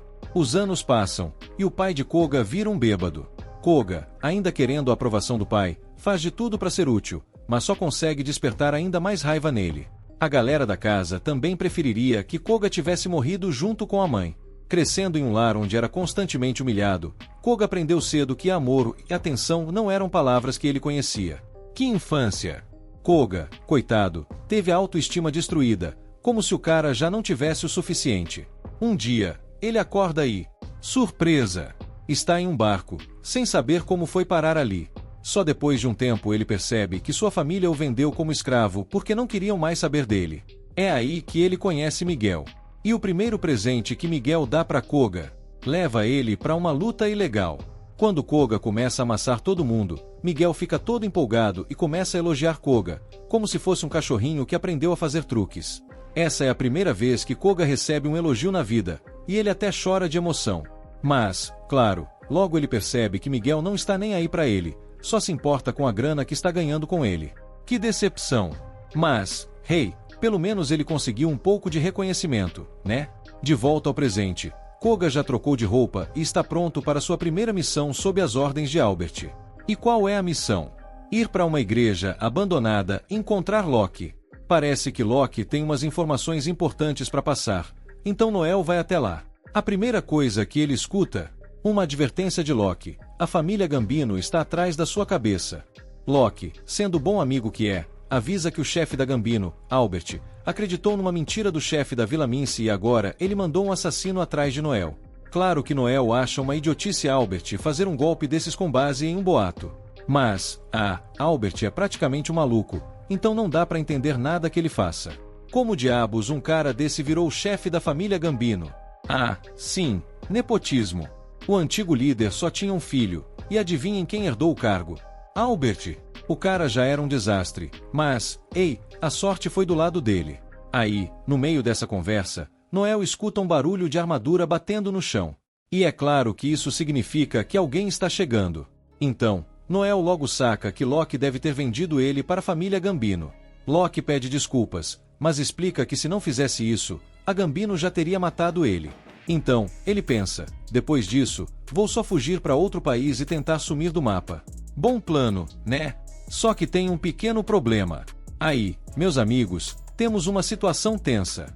Loki está ali, quase implorando para ser morto, e Noel só fica pensando, o que é isso? Um pedido de desculpas em formato humano. Mas o mais louco é que Loki, em vez de tentar fugir ou fazer qualquer coisa que dê para acreditar, simplesmente aceita a morte e não tenta correr. Tipo, o cara deve ter percebido que não tem mais jeito e que vai dar a vida por um motivo nobre, sei lá.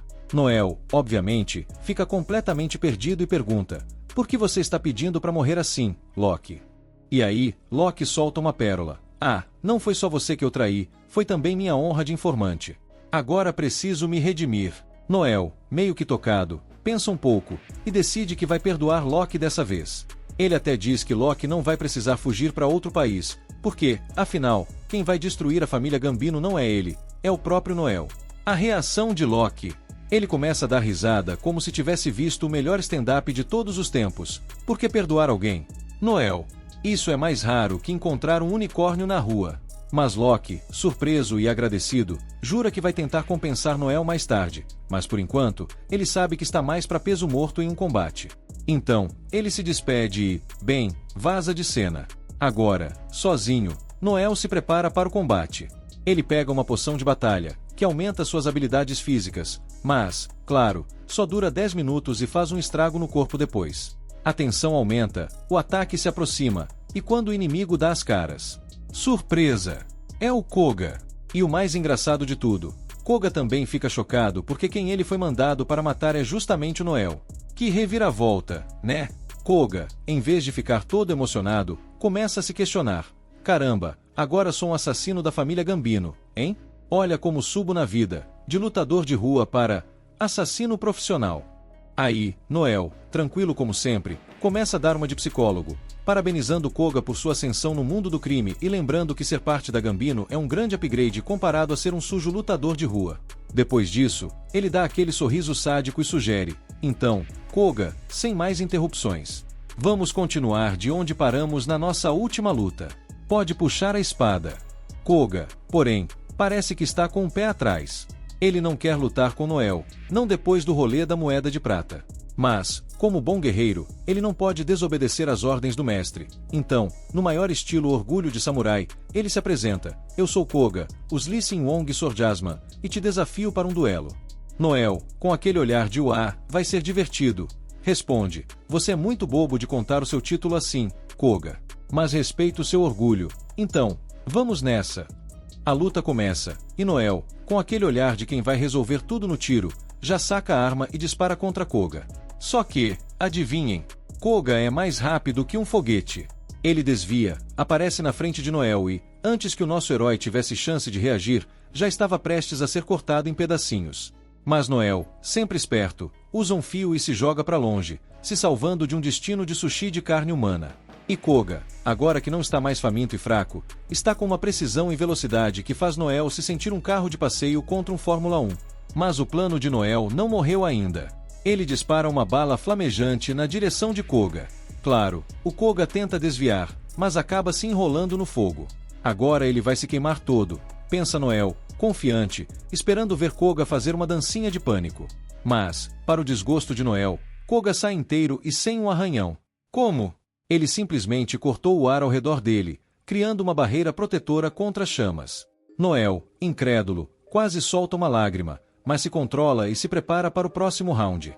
Koga não perde tempo e pula para cima de Noel, forçando-o a lutar no corpo a corpo. Noel, sem pensar duas vezes, vai direto nos pontos mais baixos e tenta dar um golpe nos ovos de Koga. Só que Koga, com toda sua graça e agilidade, pula para trás e grita, golpes baixos são coisa de covarde.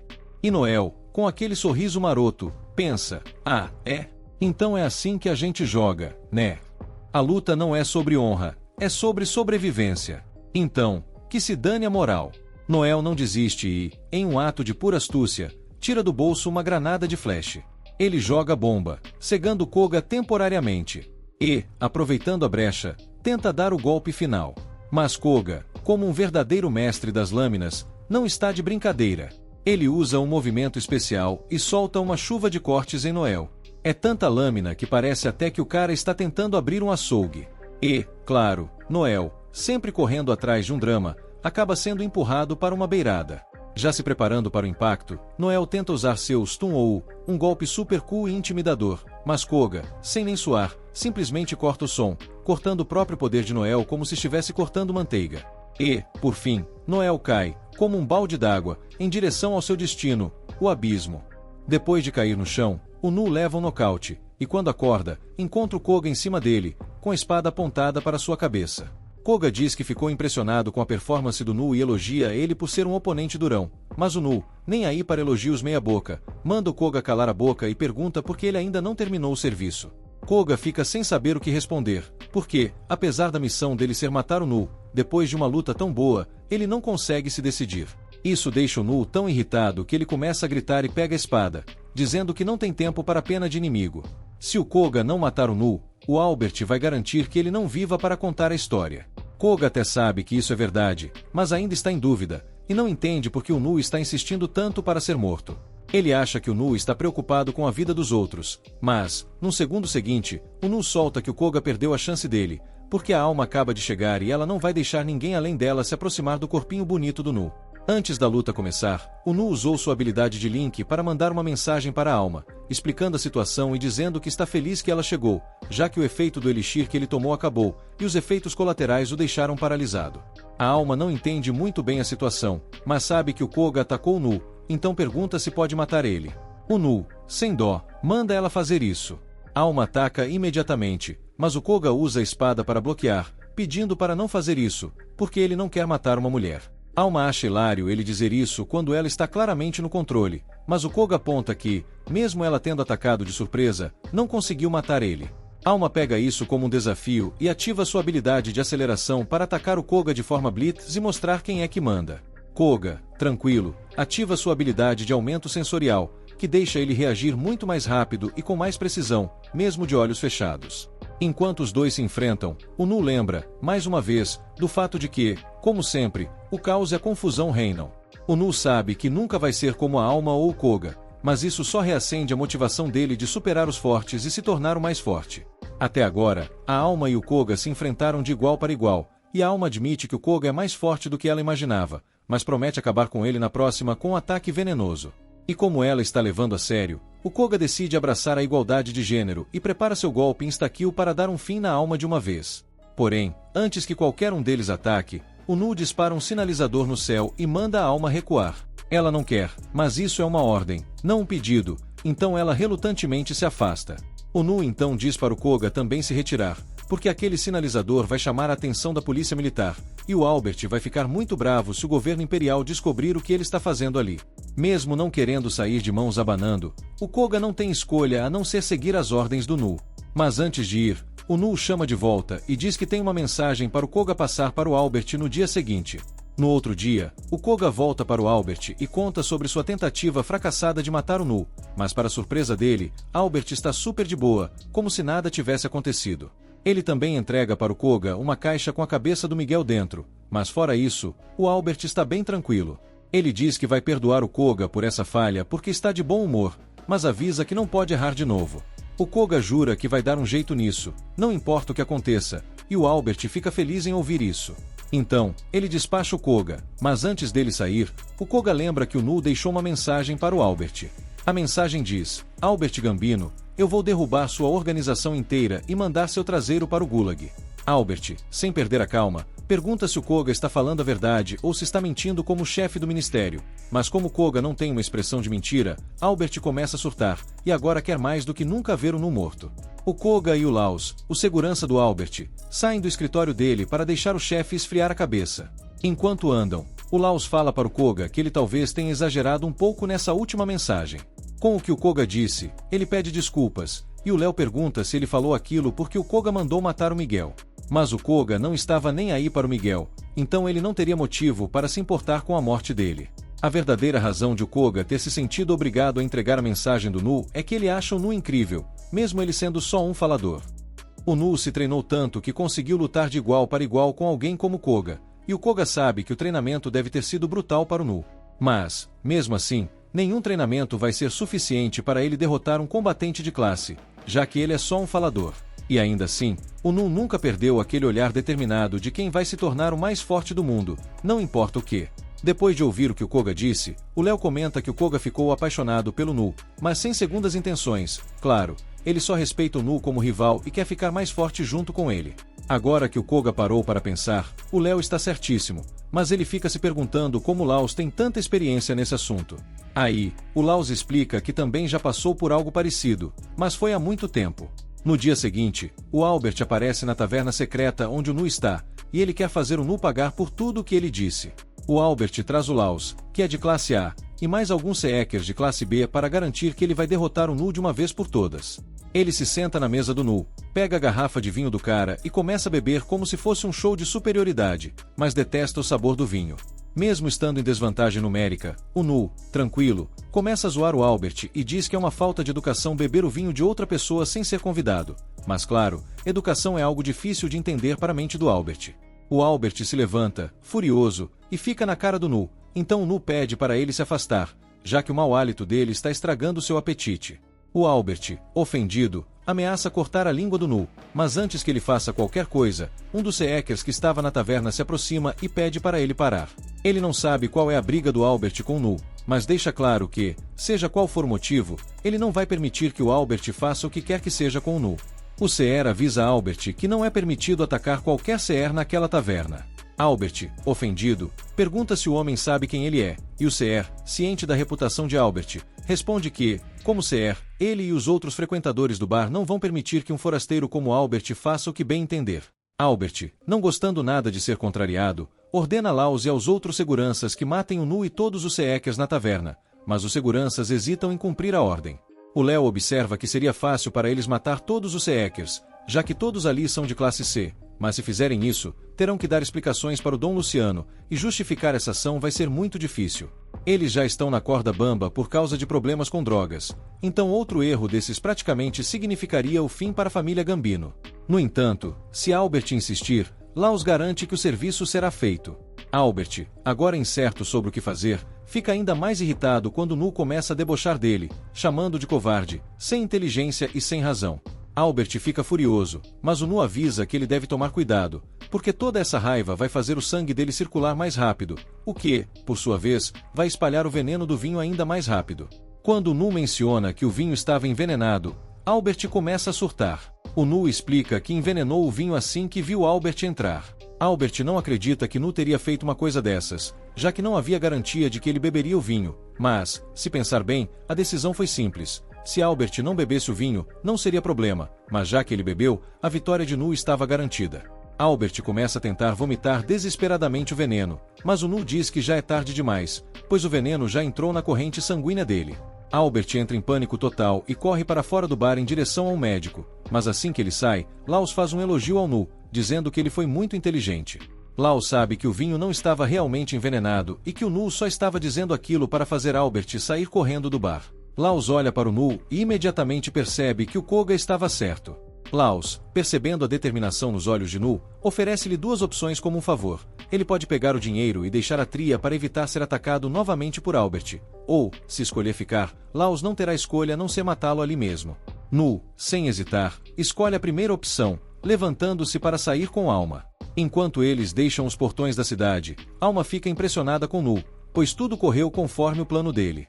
Nu está satisfeito, mas sabe que a jornada está longe de ser fácil. Eles irão se separar por uma semana, pois Nu tem algo a investigar e Alma quer treinar nas florestas para se tornar mais forte do que o Koga na próxima luta. Eles se cumprimentam com um soco no estilo fist bump, e Nu promete que, quando voltar, ele vai destruir Albert Gambino. Uma semana depois, Nu retorna de sua expedição, mas, assim que coloca os pés na cidade, Albert aparece com seu exército de seguranças, acreditando que finalmente tem Nu encurralado. Ele ordena que seus homens comecem quebrando todos os braços e pernas de Nu, para que ele sofra o máximo possível. No entanto, para surpresa de Albert, Laos e os outros seguranças simplesmente ignoram sua ordem. Albert não entende o que está acontecendo, até que Nu, mais uma vez, explica para ele. Ele diz que Albert perdeu completamente o direito de dar ordens a Laos e aos outros. Mais cedo naquele dia, Laus e os seguranças estavam no bar, discutindo entre si, devastados porque Albert havia dado a ordem de matar uma garotinha. Ela estava segurando um brinquedo como se fosse o bem mais precioso do mundo. Todos se sentiam imensamente culpados por isso e, durante a conversa, perguntaram a Laus por que continuavam a seguir as ordens doentias de Albert. Eles haviam ingressado nesse ramo de trabalho porque respeitavam o antigo chefe, mas Albert havia imposto uma restrição de respeito, tornando impossível continuar a segui-lo. Enquanto eles discutem, Nu aparece e percebe que eles estão segurando o presente que ele deu à filha do chefe de Mint. Mesmo sabendo que o pai da garota era um tipo de canalha, Nu ainda gostava da menina, e o fato de saber que ela foi morta por causa de Albert o machuca. No entanto, ele não vai deixar isso passar. Ele veio até lá para conversar com Laus, e Laus, com um ar de preocupação, pergunta se Nu sabe o que vai acontecer agora que ele voltou para a cidade. Nu está ciente das consequências, mas ele deixa claro que não veio para lutar. Em vez disso, ele só queria entregar um documento que acreditava ser do interesse deles. O pedaço de papel é a certidão de nascimento de Albert, e Nu a obteve porque pediu a Locke para investigar a origem de Albert enquanto ele estava fora por uma semana. Pelo que Locke descobriu, Albert na verdade é filho de outro homem, mas a antiga liderança dos Gambinos teve um caso com a mãe de Albert antes dele nascer. Como um favor a ela, o antigo líder aceitou Albert como seu herdeiro, embora Albert não tenha nenhuma ligação sanguínea com a família Gambino. Além disso, Nu também pediu para Locke investigar a causa da morte do antigo chefe dos Gambinos. O que Locke descobriu foi ainda mais revelador. Albert não só não era filho do ex-líder dos Gambinos, como também envenenou o antigo chefe e fez a morte dele parecer um simples caso de doença. Albert não faz ideia de como Nu conseguiu descobrir tudo isso, mas ele tenta se defender, alegando que não há provas concretas de que ele tenha feito algo. No entanto, Nu tem toda a prova de que precisa, pois ele possui uma habilidade chamada confessar, que obriga as pessoas a admitirem seus crimes. E uma confissão de Albert será evidência suficiente para acabar com ele. Após Albert ser forçado a confessar seus crimes, Laus se aproxima dele e diz que ele já não é mais o chefe deles. Ele o chama de imoral, estúpido e sem coração, e que não há justificativa para continuarem a servi-lo. No entanto, Laus também reconhece que, embora Albert tenha se mostrado uma decepção, o antigo chefe dos Gambinos realmente o nomeou como sucessor. Portanto, Laus decide dar a Albert uma última chance de redenção. Se Albert conseguir vencer Nu em combate, ele poderá continuar sendo líder da família Gambino. Mas Laus sabe que Albert seria derrotado facilmente se lutasse contra Nu diretamente, então ele permite que Albert escolha um representante para a batalha em seu lugar. Albert recusa a ideia de ser submetido a esse tipo de julgamento, mas, de repente, Finocchio aparece.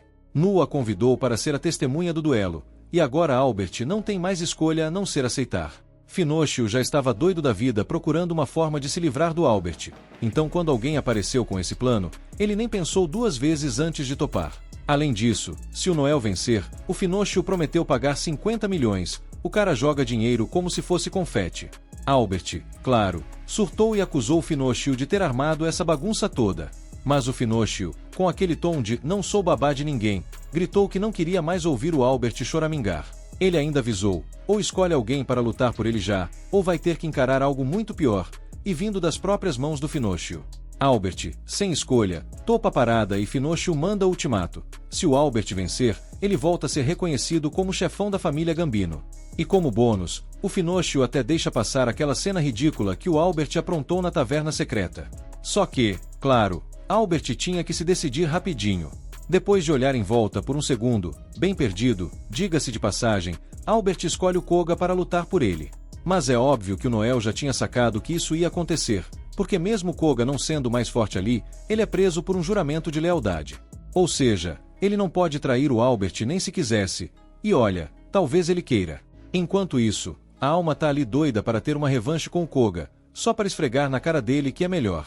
Mas o Noel, cheio de atitude, simplesmente empurra de lado e diz que vai cuidar disso sozinho. Alma tenta convencer o Noel a não lutar, já que ela tem certeza absoluta que ele não tem chance nenhuma contra o Koga. Só que o Noel tá tão confiante que chega a ser cômico e diz para ela sentar, relaxar e assistir ao show. Quando Noel fica cara a cara com o Koga, ele percebe que o Koga tá com aquele brilho no olho de quem tá muito animado para a luta, mesmo que não tenha absolutamente nada a ganhar com isso. Na real, Koga tá só feliz de ter mais uma oportunidade de enfrentar o Noel. E, para melhorar, ele ainda acha que o Noel deve estar escondendo algum truque na manga. Claro, o Koga mal pode esperar para ver o que é. Os dois se preparam para a pancadaria e avançam um contra o outro. Noel pula no ar e lança uma bala de gelo, porque sim, ele é dramático. Apesar do Koga conseguir rebater, a bala ainda cria uma parede de gelo enorme ao redor deles, bloqueando a visão de todo mundo. Agora, ninguém sabe o que tá rolando lá dentro. Enquanto o pau come, Noel tá correndo como um louco para não ser cortado ao meio pelo Koga. Mas quando ele finalmente consegue ganhar uma distância segura, Koga entra em uma pose séria, o tipo que grita, lá vem bomba. E é isso mesmo. Koga tá prestes a usar o golpe E-Flash, que basicamente aumenta o poder de ataque dele em 7 vezes. Sim, 7 vezes. Parece que o Noel tá prestes a aprender uma lição bem dolorosa. Koga saca sua espada, e a mensagem é clara, chega mais perto que eu te corto no meio. Mas Noel, com aquela confiança de quem tá jogando pôquer com as cartas marcadas, não parece nem um pouco preocupado. Afinal, ele já plantou as sementes da vitória, seja lá o que isso signifique. Para surpresa de Koga, Noel joga sua arma de fogo longe e diz, acabou a munição, então agora vou usar uma adaga para finalizar isso aqui. Mas, antes de começar, ele solta tenho algo importante para dizer. Koga, completamente confuso, faz uma cara de quê? E pergunta o que isso quer dizer. Noel, claro, só usou esse papo furado para distrair Koga e achar uma brecha nas defesas dele. E dá certo. Koga começa a ficar preocupado, achando que Noel tem um as na manga. Essa hesitação é tudo que o Noel precisava. Quando Koga finalmente decide atacar, ele dá uma espadada no braço de Noel. Mas, surpresa! Era exatamente isso que Noel queria. Ele deixa o Koga cortar o braço dele só para prender a espada no golpe e conseguir arrancá-la das mãos do rival. Koga fica chocado, pensando, esse cara foi tão longe assim só para ganhar. Mas, claro, tirar a espada do Koga não é o suficiente para parar o cara. Com a velocidade de quem derrubou o café e precisa salvar o laptop, Koga empurra Noel para longe, corre e pega sua espada antes que ela sequer toque o chão. E, sem perder tempo, ele manda um golpe que destrói a cúpula de gelo ao redor deles e joga Noel para longe. Noel, no entanto, não é o tipo que fica no chão. Ele se levanta todo empolgado, só para levar o golpe final. Ou pelo menos era isso que o Koga achava. O que ele cortou, na verdade, foi uma bala de gelo que Noel tinha escondido no bolso. E o efeito? O corpo do Koga congela completamente, parecendo uma estátua de gelo daquelas que o pessoal faz no Natal. Tudo que Noel fez até agora foi para deixar Koga descuidado o suficiente para cair nesse truque. E agora que o rival tá congelado, Noel aproveita dá um salto e termina o trabalho com um chute que apaga o Koga de vez. Enquanto Koga tá lá estirado no chão, ele começa a refletir sobre a vida, porque é isso que todo mundo faz quando perde, né? Desde criança, ele nunca conseguiu lutar por si mesmo porque ninguém ligava para ele. Quando virou gladiador, foi forçado a lutar só para sobreviver, odiando cada segundo disso. Ainda assim, todas aquelas batalhas mortais o fizeram mais forte. Mas, no fundo, não importa o quanto Koga ficou forte. Ele sempre foi aquele moleque inseguro que só faz o que mandam. Agora, derrotado, Koga olha para Noel e pensa, poxa, queria ser forte assim. Porque apesar de Noel falar mais que a boca, ele nunca deixou ninguém pisar nele. Koga tá no chão, congelado como um peixe no freezer, e não vai levantar tão cedo. Com a luta decidida, tá na cara que o Albert perdeu qualquer direito de se autoproclamar líder da família Gambino. Noel, que só queria resolver essa confusão, grita para Finoshio, missão cumprida, chefia. Agora vocês que decidam o que fazer com o Albert. Antes de Noel ir embora, Lau aparece para dar um elogio cheio de pompa. Rapaz, que habilidade incrível. Obrigado por finalmente dar um pé na bunda do Albert. Se um dia você precisar de ajuda, é só chamar. Mas Noel, com aquela cara de quem tá dispensando o cartão de fidelidade, diz, tamo junto, mas não quero me meter com a família Gambino nunca mais. Ele e Alma vão para um prédio ali perto, onde Alma começa a tratar os ferimentos de Noel. E claro, ela já aproveita para dar uma bronca básica. Você foi louco naquela luta. Aquele chute final no peito do Koga foi arriscado demais. Ele poderia ter te rebatido se tivesse percebido. Noel, todo despreocupado, responde, deu tudo certo no final, não foi? Relaxa. Mas Alma, que não tá nem um pouco afim de ouvir desculpa, lembra, olha, brigar é meu trabalho. O seu trabalho é ser comandante. Então, para de se meter nessas lutas malucas. Noel, parecendo um adolescente que acabou de tomar bronca da mãe, pede desculpas e promete que não vai fazer de novo. Alma então diz, pode confiar em mim para lutar, tá bom? Deixa o resto comigo. Mas, como o drama nunca é o suficiente, Finoshio entra na sala todo sorridente e parabeniza Noel. Parabéns, garoto. Que trabalho sensacional! Só que ele não tá ali só para elogiar. Tem um papo mais sério para tratar. Noel, sempre ligado, pergunta: isso tem a ver com o pagamento? Porque, se for, já aviso, nada de descontos.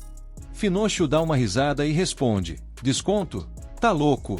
Eu nunca faria isso. Você me livrou de um rival incompetente sem eu ter que mover um dedo, então você merece cada centavo desses 50 milhões. Mas, na real, eu quero falar de outra coisa. Ele olha para Alma e pede para ela sair da sala para uma conversa particular. Noel dá o sinal de que tá tudo bem, e Alma sai, embora claramente curiosa sobre o que tá rolando. Assim que a porta se fecha, Finócio solta o que tá na cabeça. Então, Noel, bora trabalhar comigo? Vem pra minha família, Luciano.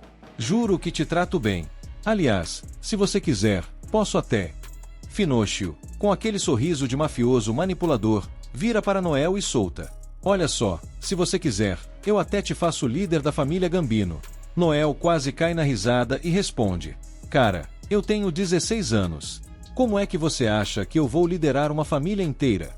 Mas Finócio não desiste fácil. Idade? Bobagem. O que importa é que você tem coragem para isso. Noel concorda que tem mesmo, mas lembra Finócio que já recusou essa oferta uma vez. Você devia saber que eu nunca vou me curvar para ninguém. Finócio pergunta mais uma vez: tem certeza? Noel, com um sorrisinho desafiador, responde: absoluta. É aí que o clima fica estranho. De repente, Noel sente que tem algo muito errado. Ele olha para Finócio e vê que o mafioso está segurando o coração dele na mão. Noel rapidamente checa seu peito e, adivinha só, nada de batidas por lá. Finócio, com aquela pose de professor maléfico, começa a explicar: essa é minha habilidade especial, Jugman. Ela me permite arrancar o coração de qualquer alvo que me recuse 2 vezes. Mas relaxa, você ainda tá vivo porque o coração tá ligado ao seu corpo por um link espacial. Agora, se eu me afastar mais de 5 metros ou esmagar isso aqui, você morre. Noel encara Finócio e pergunta, já sacando o jogo: então, você tá me dizendo que sou tão talentoso que virou perigoso me deixar solto, é isso? Finócio confirma com um aceno de cabeça: exatamente. Mas eu sou um cara razoável. Vou te dar uma última chance. Quer entrar pra família Luciano ou não? Noel gargalha na cara dele: nunca. Prefiro morrer a servir você. Ele começa a se levantar, mas Finócio tenta ser a voz da razão maquiavélica. Lutar não adianta. Seu coração só volta pro peito se eu cancelar a habilidade. Noel, no entanto, ignora o aviso e avança com determinação, dizendo: eu vou ser o maior CR que já existiu. Tão grande que a família Luciano nem vai conseguir me tocar. Com isso, Noel ainda provoca: então, você tá certo em querer me matar agora, Finócio. Porque se me deixar viver, eu vou ser um problema que você nunca vai resolver.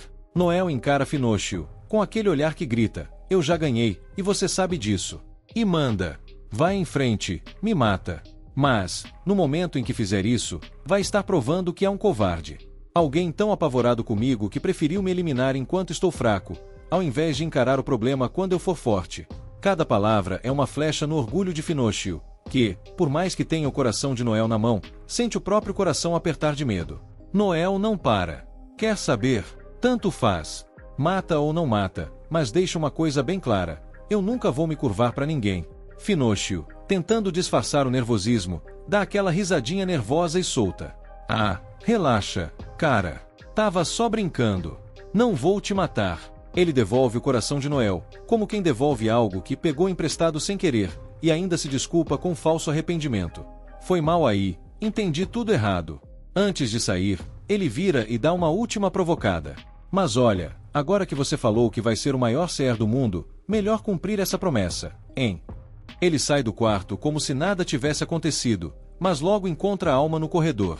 E, se olhares pudessem matar, Finócio estaria virando pó naquele momento. Alma parecia prestes a explodir, mas deixa ele passar, só por hoje. Enquanto isso, Finócio volta para sua carruagem, onde Albert está amarrado, tremendo igual gelatina. Albert começa a implorar pela vida, choramingando de um jeito tão patético que até incomoda Finócio. Ele olha para Albert e pergunta: ei, já viu aquele filme do Centopeia Humana?